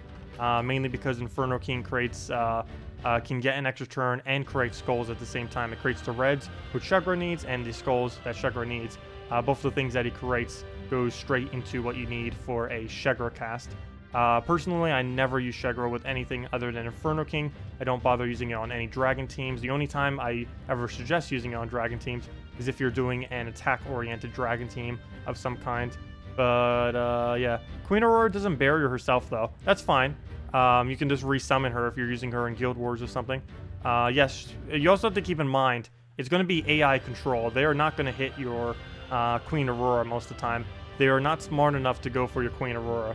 I can guarantee that. I already tested it as in the other patch. We even did it on stream, I think on Friday or Saturday. They kept hitting the ones that had barrier, the Cabarruses and stuff on the enemy team. So the enemy is not, or the AI is not smart enough to know, as of this current moment, as well as in 3.05, it is not smart enough to know to go for the troop that does not have immune to barrier. So you're kind of going to be safe. I wouldn't say like safe, but it's not going to be too dangerous. I should say that. Can't win with a web spinner team. What struggle are you having, or what team were you using? Were you the one that suggested or were asking about the web spinner team earlier? But if you don't have a fully traded web spinner, you'd probably just want to go with the dragon team that you mentioned earlier, because the main thing holding back, or you can't really use web spinner first slot if you don't have it traded. That's basically the whole point of using a web spinner first slot, is for its traits that it has. Otherwise, it loses a good majority of its value that it has with the triple skull damage that it has. If you don't have it fully traded, you can still use web spinners. You just have to use it behind something like a green seer giant spider combo or something like that. You can't use it as a skull-oriented troop if it doesn't have its final trait.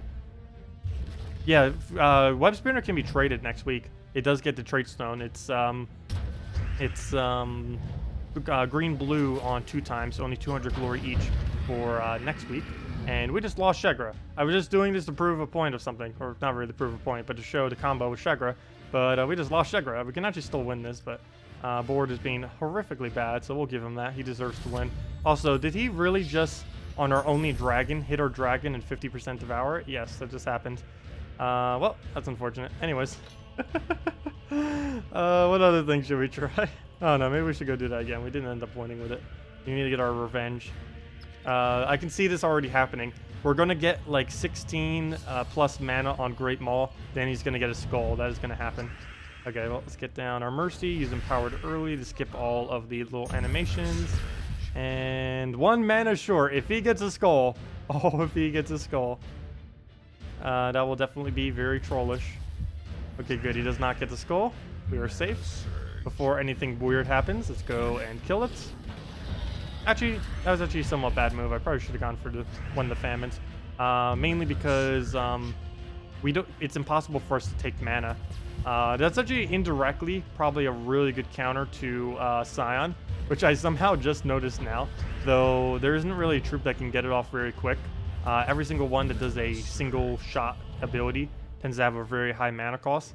But if you got a troop that can do this and get their ability off before Scion can drain you, you basically have immunity to Scion drain, because it's impossible to gain mana on this troop anymore. It no longer gains any of its mana. So regardless of how much a Scion taps you now, you won't actually lose any of your mana, because it's impossible for it to accumulate any mana. But we'll go throw down our Shegra here. Hopefully get some Inferno King from the Cascade, or an extra turn, or something of use. Doesn't look like we get much, but at least we killed the one that was about to famine us. So we'll go and claim our mana right here, get the reds be rebuilt on the board, and hopefully have an Inferno King alignment, which I do not believe we currently have. So we'll just go for a skull then, and hopefully we'll get an Inferno King alignment for the final blow right there. Still none. Guess we can move stuff around a little bit, or use a Mercy and maybe get enough board clear from that. Come on, move things where we need them. There we go. Okay, and now we win. And that's match. We're pretty close to it. Oh, 1 mana short on the Shegra, but we'll just move that over and do the combo into the Shegra, and then yeah, that's mainly what I was saying with Inferno King Shegra then. I only got the combo once, but really all you need is to get it once to really tear out almost the entire enemy team. You're glad it's yellow tomorrow to start Guild Wars to a good yellow team? Yeah. Yellow, I do find to be the easiest day if you have some of the bigger troops. If you have at least fully traded Gorgoltho, you're pretty much set. And if you had like the whole array of all the better yellow troops, works out really nice. But yeah. Oh, it's up against Anonymous too. That's a bit of an annoying guild to have to be up against though. But at least we have a good amount of resources to be able to use for it. So the main thing you tend to use is Gorgoltha into basically anything.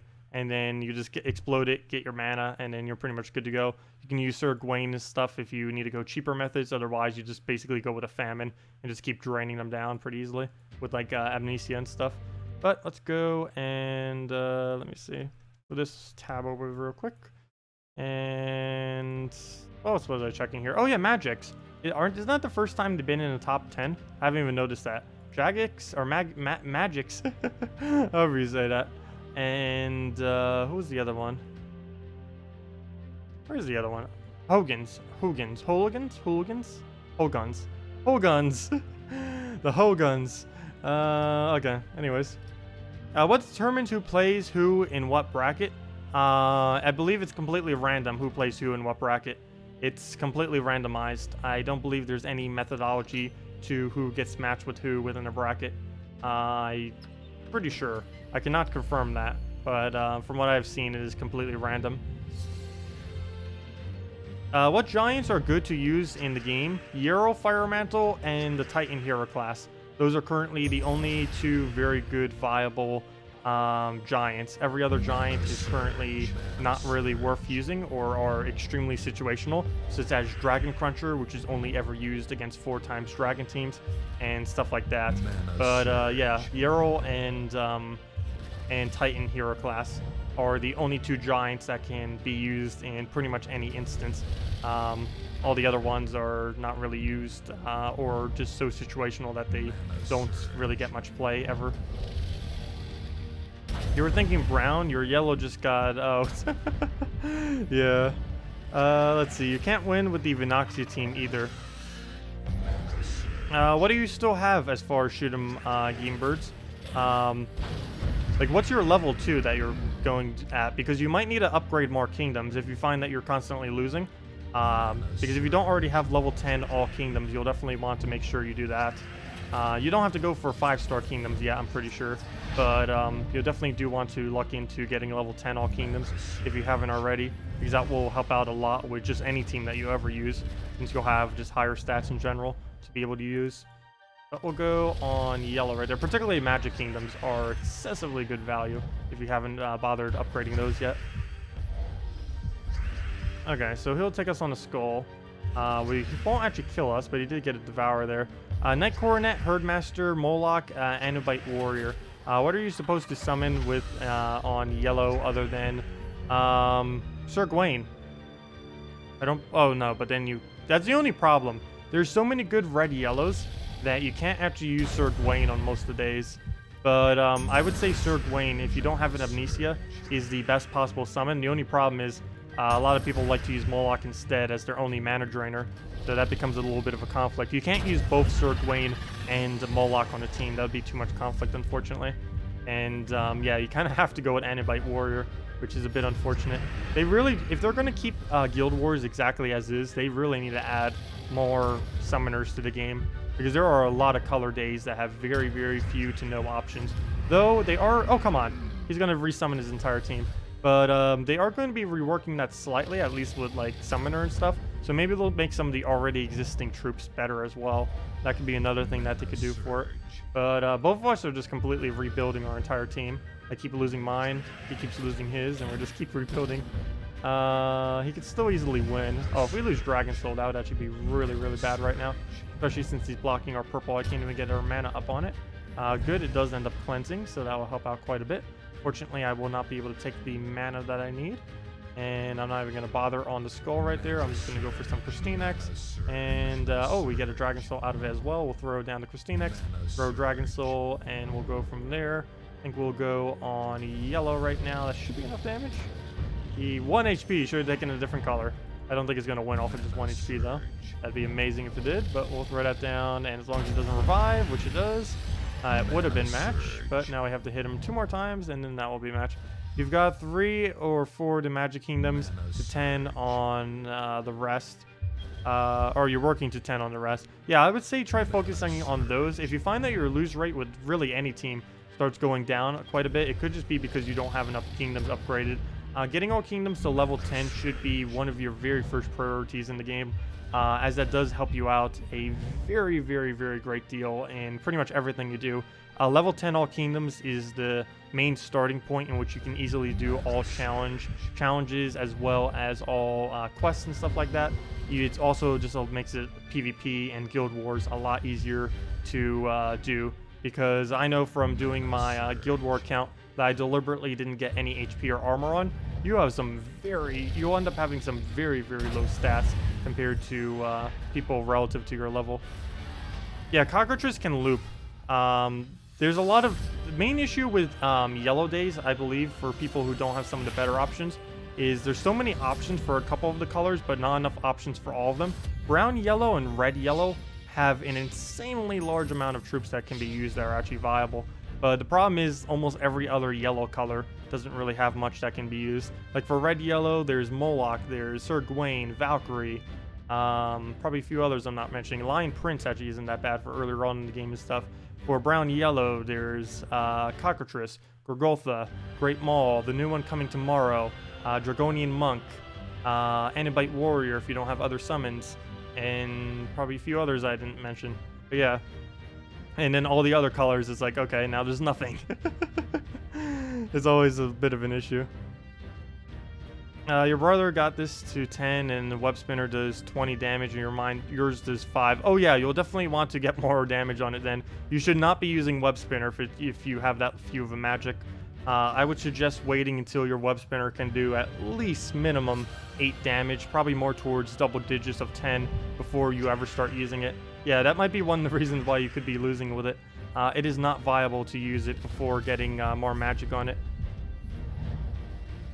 There's quite a few troops like that too. Like Valkyrie is a pretty notable one like that too. Like I normally mention her as a really good soul farmer, but she's not actually particularly good until you get at least 10 souls per cast on her. Everything prior to that, she's kind of a waste in a way, or not really a waste, but compared to some of the other troops, like maybe a warg or something, she actually doesn't really do too much of a soul gain at very, very low magic levels. It's also why it's really nice, and I always say to focus on getting... Oh, wow, I just gave so much yellow. But focus on getting the Magic Kingdoms first, because there are a lot of troops that are really dependent on it, many of which will help you farm resources or just win battles quicker. I'll throw down a blue right there. He does use it for the Etten, which I don't even know why I'm trying to block the Etten, but why not? We'll go throw down Dragon Soul, get our generation back up, and then go from there. You're still working on getting all kingdoms to 10 yourself, but you've leveled so fast, been playing going on 3 weeks, and you're level 248. Nice, yeah. Leveling into this game has been tweaked quite a bit, and it's going to go even quicker as of next patch too with the speed option. I think it took me nearly like a year and a half to 2 years to reach level 1000, but these days I think it can take like 3 months now. Especially after next patch, probably takes like 2 months for people who like play constantly or a lot. The EXP rates of this game has really, really increased over the years, that's for sure. Let's see. Yeah, it is. What you're doing though is correct at the moment. You should try going for higher donation guilds, even if you don't have level 10 all on your kingdoms yet. It is a much bigger priority to be in a bigger guild than it is to overly rush the level 10 on all kingdoms, because being in a better guild will give you just free resources, whereas having all your kingdoms to level 10 will help you a lot in the game, but it doesn't actually give you any resources. Well, it kind of does, like a little bit of extra gold, but that's like so minimal compared to the huge amounts that you get from just donating a lot to a good guild every single week. So yeah, what you're doing right now is actually fine then, but do make sure to get them up eventually though. Wait, did get all 5 magic kingdoms to 10, though working on the life kingdoms now. Yeah, the order for them is generally get all the magic kingdoms, then attack, then life, then armor. Is generally the order, unless you're going to be going Rowain or something like that as one of your main builds, in which case of course you would go for all of the armor kingdoms before the life, though generally you do want to go for life first, as life is better than armor in almost every single instance, so there's really not as much of a point to go for the armor kingdoms unless you're using like Rowain specifically, Guard's Avatar, unless you're really building a team specifically around those two and intend to use them for a while. There isn't much a point in going armor before life. Yeah, attack before life. It's magic, attack, life, and armor. That's what I said, I believe. If not, that's what I meant to say. Magic, attack, life, and armor. Mana surge. Okay, and he'll just use an apothecary right there. And he'll get so much into the Ural, yet still does not get full Ural because it was both 4 times. And we'll just throw down on yellow, get a nice split damage. Throw down again. Oh, nice, a little skull poke. No extra turn off the top though, but we'll be fine without it. And he'll do his useless move. I really wish they would rework this guy to make him a little bit more viable. He reminds me a lot of the very first boss in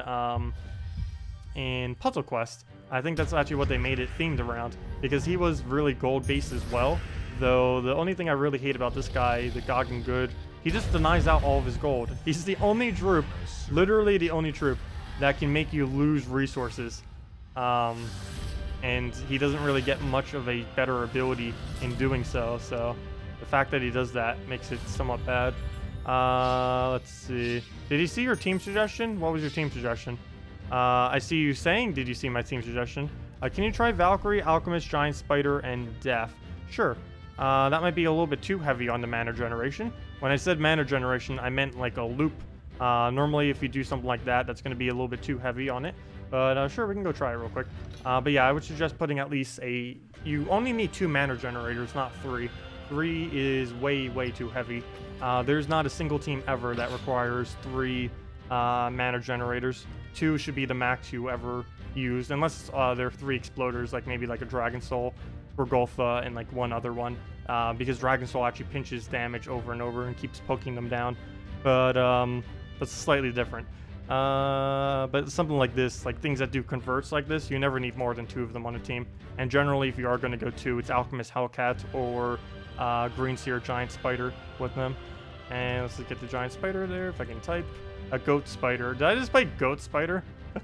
That's an interesting, incorrect way of typing in a Giant Spider. And what's the other one? Def. If I can spell Def, there we go. Down 1. Where's you, Def? There he is. And let's just get that in. Go for... What banner did we go for here? I'm leaning towards something... Wait, what are we missing? Or are we missing anything? 1, 2, 3, 4, 5, 6. Yeah, we have everything. So we'll probably just go for a... I guess a... I don't know, because Valkyrie... I don't know why you have an Alchemist here. Is my main concern. The only thing your Alchemist is feeding into is your Valkyrie. There's really no point whatsoever to have it on your team. So let's just go for a brown troop of basically any kind. I'll keep it cheaper because I don't know what you have. So, oh, we can go Dark Troll. That works perfectly. Dark Troll. So we'll go with that and set our banner then. We'll go for either a red yellow or a double yellow or double blue. I think I'm actually going to lean... Oh, wait, never mind. We don't need double blue. Let's go for a blue yellow then. This will give us double blue on Giant Spider due to Valkyrie, as well as double blue on purple. Oh, wait, never mind. He doesn't have +1. Well, we have +1 on purple, +1 on yellow, and +2 on blue from everything that we have. So we'll go run with that. Is that one right? Yeah. So we'll go overall with this and should be good to go. So yeah, all I did was just replace out Alchemist for Dark Troll then. Still the exact same color. Still easy to obtain. But we'll roll with that then. I think you should have Dark Troll. I think it's ultra rare if I'm not mistaken. Ultra rare or epic? I actually completely forget which. Yeah, there's quite a few people who get mythics before they get specific epics. There's some people who get them at like very, very low levels too. And Def is one of the better ones to have because you can just use teams like this where you just solo all the mana into it. But yeah, if you ever do find yourself with a Green Seer, I would highly suggest just going Green Seer Giant Spider with a proper tank. But this for now, I think will be sufficient. All we have to really do is go get some mana here. I guess we'll deny Alcarine, mainly doing this to get up all of our mana right there. Problem is we're not actually looping that into anything unless we can get a Dark Troll up, but even that isn't looping into anything. Let's see. We'll go take blue into yellow. That will give us some of our Valkyrie as well. It's about to do a little poke on us that's boosted based on yellow, though there's like no yellows around, so he's barely going to hit any of them. We'll just throw down on the purple right there to get our first Def off so we can actually start getting kills. Oh, he does get red and brown out of it. Are we worried about a Ural? I don't think I am, because if he misses, we get a lot of value out of it, so I don't think we need to worry about him too much. So we'll go and just throw down our Def marks right there, hopefully get some kills. And that's just the whole premise of using solo Def team or double Def team or something similar to just feeding all the mana into a Def. is the whole entire game is pretty much us just hoping that we end up getting death marks on them. And like right now, kill? Nope, no kills. But we'll go throw Valkyrie on brown if he doesn't interrupt it. Otherwise, probably on one of the two colors that he just created. And nope, he has thoroughly stopped us other than on green, but that's going to be a very minimal amount of mana. Though I guess we will go for it because we don't really have another choice as far as options currently on the board right now. So we'll go for another giant spider, get that up, nice death mark, and I will end up giving it some mana again. Was not expecting to give it full mana, and did see that we would give it some mana there, but I was not expecting it to go all the way. But we'll just try getting ourselves a spider off in a moment if he could ever stop doing all of his turns. But yeah, this is why you don't use 3 mana generators ever on a team. It will pretty much always be really bad. But since you don't really have any other options, you kind of just have to go this route and hope you instantly kill them. One thing to note though is regardless of what your stats are, this will pretty much be just as consistent, mainly because the only thing that's really doing damage is your instant kills of death mark. So that's like the only thing that's really dependent here are the death marks. This will be a lot weaker, of course, next patch, or not next patch, but whenever they end up reworking the death mark, because you will not be able to just spam death mark as easily since it will have a 1-turn delay instead of the 0-turn delay that it currently has. But yeah, our whole team seems to just be going down at this point due to having too much mana generation and no looping mana generation either. So yeah, we're just going to lose from this. But that's generally the premise of a team like that. But I would just honestly wait until you get Green Seer Giant Spider and never use 3 mana generators. And that is case in point as far as why. There's only 5 Magic Kingdoms. What are the names of them? Oh, they are... let me go show it on the map. I'll go do that right after this battle. It'll be a lot easier for me just to show them on the map than it would be to name them all. Though I could name them all. I guess I'll just wait till we get to the map. Be a lot easier, because just naming them all wouldn't really be too understandable, because you wouldn't know where all of them are. But we'll just go through a Dragon Soul, get a few more pokes, and then go show those kingdoms. You'll have to disagree, Arturo. Attacks gets you through battles much quicker. Attack gets you... Wait. Well, as far as which stat? Which did Arturo's just say? As far you know, his record is... let's see. Life before attack. Attack is useless, life is not. I find attack to be pretty useful. Though if you're not doing skull spam teams, and if you're just doing teams that are oriented around never taking skulls, life can be somewhat good. But there's only 5 attack kingdoms anyways, I believe, so you might as well just go for attack first anyways. Attack can be useful, it does depend on your team. I can see where Arturo is coming from though, because if you're not going to be ever taking skulls, like if you're just going to keep going for skull distracts, because you can do that, it's actually kind of better to go HP if you never intend to really take skulls. But regardless of your team, you're eventually going to be taking skulls. There's no team that never takes skulls. So, of course, the more skulls you take, the more value you would get from actually having higher attack, of course. So if you never really take anything off of attack, then it doesn't really need to be too high. I'm starting to catch like a sniffle, like cold thing. It's kind of going around by me, actually. Had it for the last few days, though. It's gone kind of a little bit worse today, or earlier today. Let's see. Okay. But yeah, is there any other teams you guys wanted me to show? Still need any help with anything or anything? Because I will be heading off in the soon TM category. So if you still have any other questions or teams or anything, still feel free to leave them and we'll get right around to them. And disagree with Tacet from King of Queens Arthur. How dare you? Well, you can disagree. I don't mind. You started with magic, but definitely didn't stop with magic. You went with them all. Yeah, of course. You should always get all of the kingdoms. The only reason I didn't on my previous account was because I was testing something. But I can definitely say after testing that, I'm still not going to get anything on there just because I'm leaving it like that for future testing sake.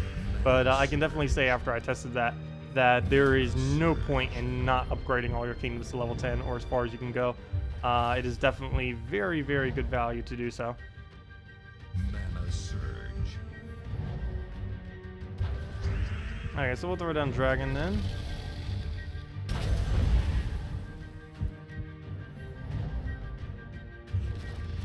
Yeah, life isn't really used to boost anything, unfortunately. It's mainly just used to survive. All the things that boost based on it are pretty bad, other than death, but death doesn't actually have that good of a boost ratio, so he doesn't really get to use it that much. Let's see. Let's go for blue. He'll get skull distracted. We'll throw that down. Oh, I just realized something. We're up against him in first slot. He can actually hit pretty hard. It figures I want to use my dragon team on the week that dragons are going to be the worst, mainly because there's going to be so many dragon crunchers around. It's not going to matter too much, especially if they only put one on a team. Like you can see, a lot of people are using giant teams right now. Whoever was asking earlier, they go down pretty easily. There isn't really much to them that's threatening. They don't have any instant kills from what I can recall. The closest instant kill they have is Goggin Good, but it costs 17 mana and it's only a 50% chance, and he actually needs to have his ability up. If he doesn't have his ability up, he'll just die like that. Just getting to where the troops are getting 90 plus health and armor total, and any counter or devour teams or for that.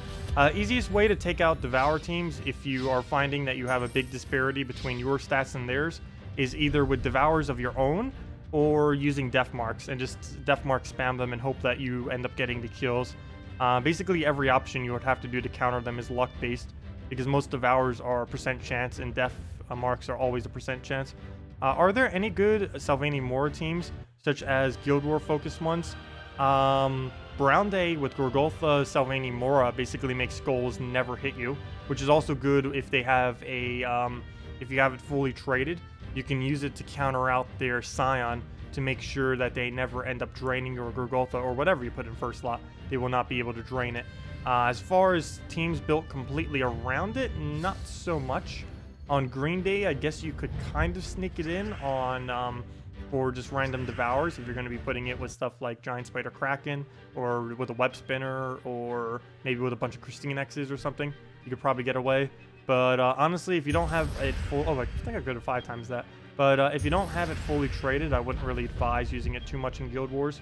It's definitely not the best of option. It has a relatively high mana cost. Once you get the first cast on him, he makes back enough mana that it doesn't matter that he has a higher mana cost. But for that initial cast, it can be really hard to get out for Guild Wars, mainly because of all the famines and scions and mana drains in general that you'll be up against. It is a very, very slow cast that is meant to keep your team going. It's not really good if you just keep getting drained, and that is pretty likely to happen due to the lack of synergy in your team due to Guild War related teams.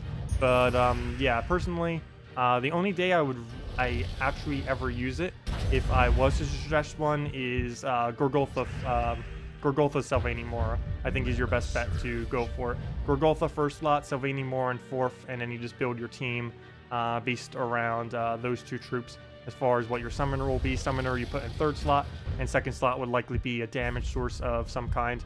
Maybe, since it's Brown Day, maybe a Corvash, so you can drain and stun, and make sure you stun their Death Knight class, so that you don't get death marked when you end up killing it. So right there, we'll go on our yellow. Actually, could have swiped that yellow, but we don't need the color, so not really worth it. Oh, I was hoping we wouldn't trigger death mark, but oh well. We don't have any counter to it on this team, so we're just gonna have to deal with it for 1 or 2 more turns. If he ever... Oh, don't you dare get extra turn off that. Good. He didn't cast it yet. Well, there's one down. Throw down our Dragon Soul, and we'll need to... Hey, there we go. Sylvania Mora. First Sylvania Mora of the entire game. Haven't been able to get up another one. Oh, I almost got Famine. 1 mana off. Thank you, Famine nerf. Whoa, they're destroying our entire team. But luckily it is a PvP, so it doesn't matter if we actually lose troops. And there we go. Oh wait, he's still alive? Oh, because he gained armor off his ability. Oh, if that Christine X dies, that'll be so annoying. Okay, good. But there we go. What's a good Devour team to use against them? Well, most of them you would have to have a lot of the stronger troops in the game. There aren't really any low-level Devour teams out there. Nothing low-level really has Devour on it. You would need to either use the exact same team against them, or use a... if out of Guild War context, you would have to use a probably a Great Maul into a Mercy fully traded, so that you can get all of their mana up, kind of like with this. So hopefully the Scion won't troll me. Actually, let me go find a Devour team. Actually, let me just do this team real quick, but while I explain it. But yeah, you would have to go either a Great Maul into a Mercy, use a Cabarrus's with Forest Guardian, or Actually, I think those are only two really viable options, to be honest. Most of the other Devour options are pretty inconsistent. Okay, let's go for, let's see, I guess it's a Green Surge. Let's start from there. What is a good team to use that can poison the enemy team? A good team or a good troop? Like, what do you have? You'd most likely need to build a Web Spinner or Shadow Dragon team, as those are the only two troops that can poison all enemies. If you don't have either of those two, you'd probably have to just use Poison Master as your mana generator for a team and build it around that. But assuming you have a Web Spinner, one of the better ways to do it would be Green Seer Giant Spider Web Spinner Kraken. You would get the Green Seer Giant Spider loop, and then you can keep getting the extra damage off of Kraken, as well as just using them for mana. And you'd also be able to keep creating greens and blues on the board and kind of keep going and spamming those out. Oh, see you, Shadowgon. Have a good night. Yeah, we'll be wrapping up here soon, too, in probably next battle or two. So any last-minute questions, still keep them coming if you guys still have anything. What are those? Oh, yeah, sorry, the Magic Kingdom. Sorry. You mentioned that, and I forgot to go show them. I'll go show the Magic Kingdoms right after this battle, and I will definitely make sure to remember this time. Yeah, let me go show you the 5 Magic Kingdoms. We'll go do that right now, or right in a couple seconds as soon as we win this. So only have to cast pretty much all of this once, and then boom, dead. So let's go. Oh, gosh, the 50% is going to delay a turn. But we'll throw down a green, I guess. And yep, that won't be enough damage yet, unfortunately. We're going to need one little poke on him unless we somehow hit enough skulls. Oh, or Christine next. I guess that would work too. I believe we'll do this on blue. That seems to be pretty good value. And down he goes. This should be enough damage, hopefully. And yes, it is. Okay, so let me go show the Magic Kingdoms. I might as well show all of the important ones as well.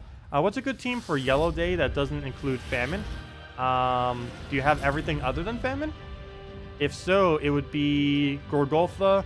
The team would be Gorgolfa, Moloch. Oh, wait, you said Yellow Day, right? Yeah, Gorgolfa, Moloch, Amnesia, and... Oh, no, I was going to say Sylvania more, but that's for Brown Day. Oops.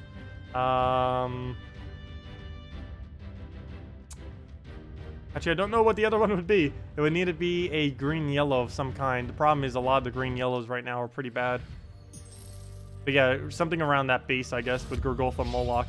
And then if you have Amnesia, then definitely put the Amnesia there. And then you... Or then again, that might actually be too much. You'd probably actually not want to go Amnesia, surprisingly. Because you would need to build it around Gorgolfa, Moloch. And have that Moloch as your spammer. And just keep draining them. And... yeah, there's Paladin. I normally don't use Paladin in Guild Wars, though. It was fine when he had 50%. When he doesn't have 50%... the second he takes damage, he's pretty much useless. And you don't want that kind of disable when you go into Guild Wars. But, yeah, I'm pretty bad when it comes to... It depends what you really have as far as what we can really build for that. But I would try going like the Gorgolfa Moloch. If you don't have that, you can throw a Herdmaster somewhere in there and use that instead of a Gorgolfa. And then just use that into one of your damage sources. Clockwork Knight also can transform a bunch of gems into yellow, which will help you quite a bit. The armor doesn't, but him as a utility could. Though Knight Coronet also has a much higher damage output if you just want to put that in first slot instead. Cockatrice if you don't have any of those options for mana generation. Dragonian Monk if you don't want to use that because you get barriers off of it. Building a full team, I would need to know more of what you actually have to be able to do that. Okay, so to the person who asked for all the Magic Kingdoms. All the Magic Kingdoms are Blighted Lands, Darkstone, Zolkiri, Karkaroth, and Silver Glade. So again, that's Silver Glade. I didn't mean to click there. But Silver Glade, Karkaroth, Zolkiri, Darkstone, and Blighted Lands. That should always be the first 5 kingdoms you get to level 10. Because the value for getting them to level 10 is very, very, very good. Taraxis. Taraxis can be used pretty well on yellow days to feed into like a Gorgolfa or something. Or if you're doing a Cockatrice, because that would just basically keep the whole board as brown. Generally, I use Moloch instead as of recently, mainly because I find it to be more useful due to all of the famines that are out there these days and the famine death combos. It's a lot better for countering them out due to the boost ratio based on their magic, not to mention, or based on their mana. Not to mention, they tend to get a pretty high mana, and you'll be needing them quite often to actually be able to deny out their capabilities, like from death marking you or draining your entire team. So you normally need the Moloch for utility there. And if you don't have a Moloch, you normally go like Sir Gawain and use that as your summoner, generally. Griffin Knight, Cockatrice, Corrupt, Sorceress, and Sylvania Moore for Brown Day. What should you put for Griffin Knight? By your Gorgotha isn't traded yet. You'll get the trade stone for in a couple weeks. But plus messes with Cockatrice. Okay, so you're gonna be doing that, Griffin Knight. Let's see, what is the other color you're not using in there though? You're not using red, if I'm not mistaken. So that would then have to be a red-brown. You could try doing Lava Elemental. That is pretty cheap to trade if you don't already have it traded. Lava Elemental is one of the strongest brown or ultra rares really in the game as far as how tanky and big of a utility is. I actually use it over the Dark Monolith, which is a legendary. I tend to use a Lava Elemental instead of the Dark Monolith, mainly because the main thing with the Lava Elemental is he has a much lower mana cost. He has a boost ratio that's actually so high that it scales into late game or just completely demolishes if you're using it earlier on in the game. And I don't know, 50% skull reduction is just a pretty good utility to have. Kind of like a Knight Coronet. Like, it's not the absolute best option, but as far as like a cheaper option there, it's definitely works out very, very well. But Firelink is very useful. Wait, Firelink useful what? Oh, does Moloch need to be fully traded? No. Moloch does not need to be fully traded, but yeah, as Joea just mentioned, it is excessively useful to have the +1 on him, because that means you don't have to use a +1 on him. Generally, if you are using him without traits, you will need to +1 either as red or yellow, and obviously if you're using him on a yellow Guild War day, you'll probably have to waste one of your banners for a +1 red onto him, because that's pretty important that you do get that. Otherwise, you'll just have to rush a Gorgotha first slot and hope that is enough mana for him. But yeah, he doesn't need to be fully traded, but Firelink is the most useful thing he has. Hello, MGKK. Welcome. Welcome, welcome. But yeah, any other questions, feel free to leave it. We're going to be wrapping up probably after this battle, so if you still have any other questions, feel free to leave them now. I still will be answering some tomorrow too, because we will be, for now on, basically streaming every day. It will only be for an hour, and I unfortunately do not know exactly when I'll be doing it every single day. I will try every single time I wake up in the morning, if I can remember, to make a little alert thing on my channel so that you guys will know exactly when it will be during that day. So I'll try to do that at least a couple hours in advance every single time. Don't really expect most of you to be able to make most of them, because they'll probably be pretty sporadic as far as when I do them. Kind of like how video uploads are when I kind of do them at any time of the day. That's basically how those streams are going to be. They're just going to be done basically just to record them while still chatting with anyone who happens to be by. We'll answer any questions while doing those too. And basically just be going through our Guild War days as we normally would, except with talking to chat. So basically what we did, we already did the practice of it kind of like last night, just to see how it would roll. And it went over pretty well. Everyone seemed to like it. So some people even liked it better than how we previously did it. So that works out even better. So that is how we're going to be doing it for now on as far as the Guild War battles. So just a heads up. When are you doing Escapist again? Escapist I will be doing again this Wednesday at 8 p.m. Eastern Standard Time is when we're going to be doing Escapist again. So that is 2 hours prior to now on Wednesday is when I will be doing the Escapist next stream for it. So tomorrow at 8 p.m. Eastern Standard Time, we'll be doing this Course Gems of War again. And then on Wednesday, we will be doing the Escapist. And probably Thursday as well. So I'll let you know on Wednesday for sure, but I'm pretty sure Thursday night as well. The only problem with doing it on that night, which might be one of the reasons why I might not do it, is mainly because, of course, we stream in the morning then. And actually, never mind. It might only be on this Wednesday. I'm not quite sure, because the only problem is it depends if we have the beta access. Because if we have beta access and we get it on like Wednesday, I might be streaming sometime on Thursday of the beta of Gems of War. For the next patch, so that's probably will have a much higher priority than doing that. But Wednesday, definitely 8 p.m. for Escapist, Eastern Standard Time. But anyways, that will pretty much wrap up the stream. Sorry, MGKK. I always find that a little bit off-putting whenever I like end a stream, like right when someone says hello. It's like hello, and it's like, oh, sorry, goodbye. Absolutely hate when I do that. But let's see. Did you try Dark Priestess with Monolith? I actually haven't. I actually haven't bothered doing that yet, to be honest. Let me see, Monolith. Yeah, doesn't he get boost based on having, what's Monolith? Mono. There. I have not actually bothered doing that. Deal double damage to, or 2 weakest enemies, double of damage. No, I have actually not bothered trying to do that combo. That still wouldn't be that much damage though. You would have to get a lot more magic from your enemy, because that's only 42 damage, and this is completely maxed out. Assuming they cast a few times, let's just say they cast 3 times already, that's only 60 damage to 2 enemies. That's not particularly good, especially for how much setup you have to do just to be able to get it. It's also why I consider Lava Elemental to be better than him. You have to build excessively around the Dark Monolith, whereas the Lava Elemental, you can just throw it into anything, and then it's good to go.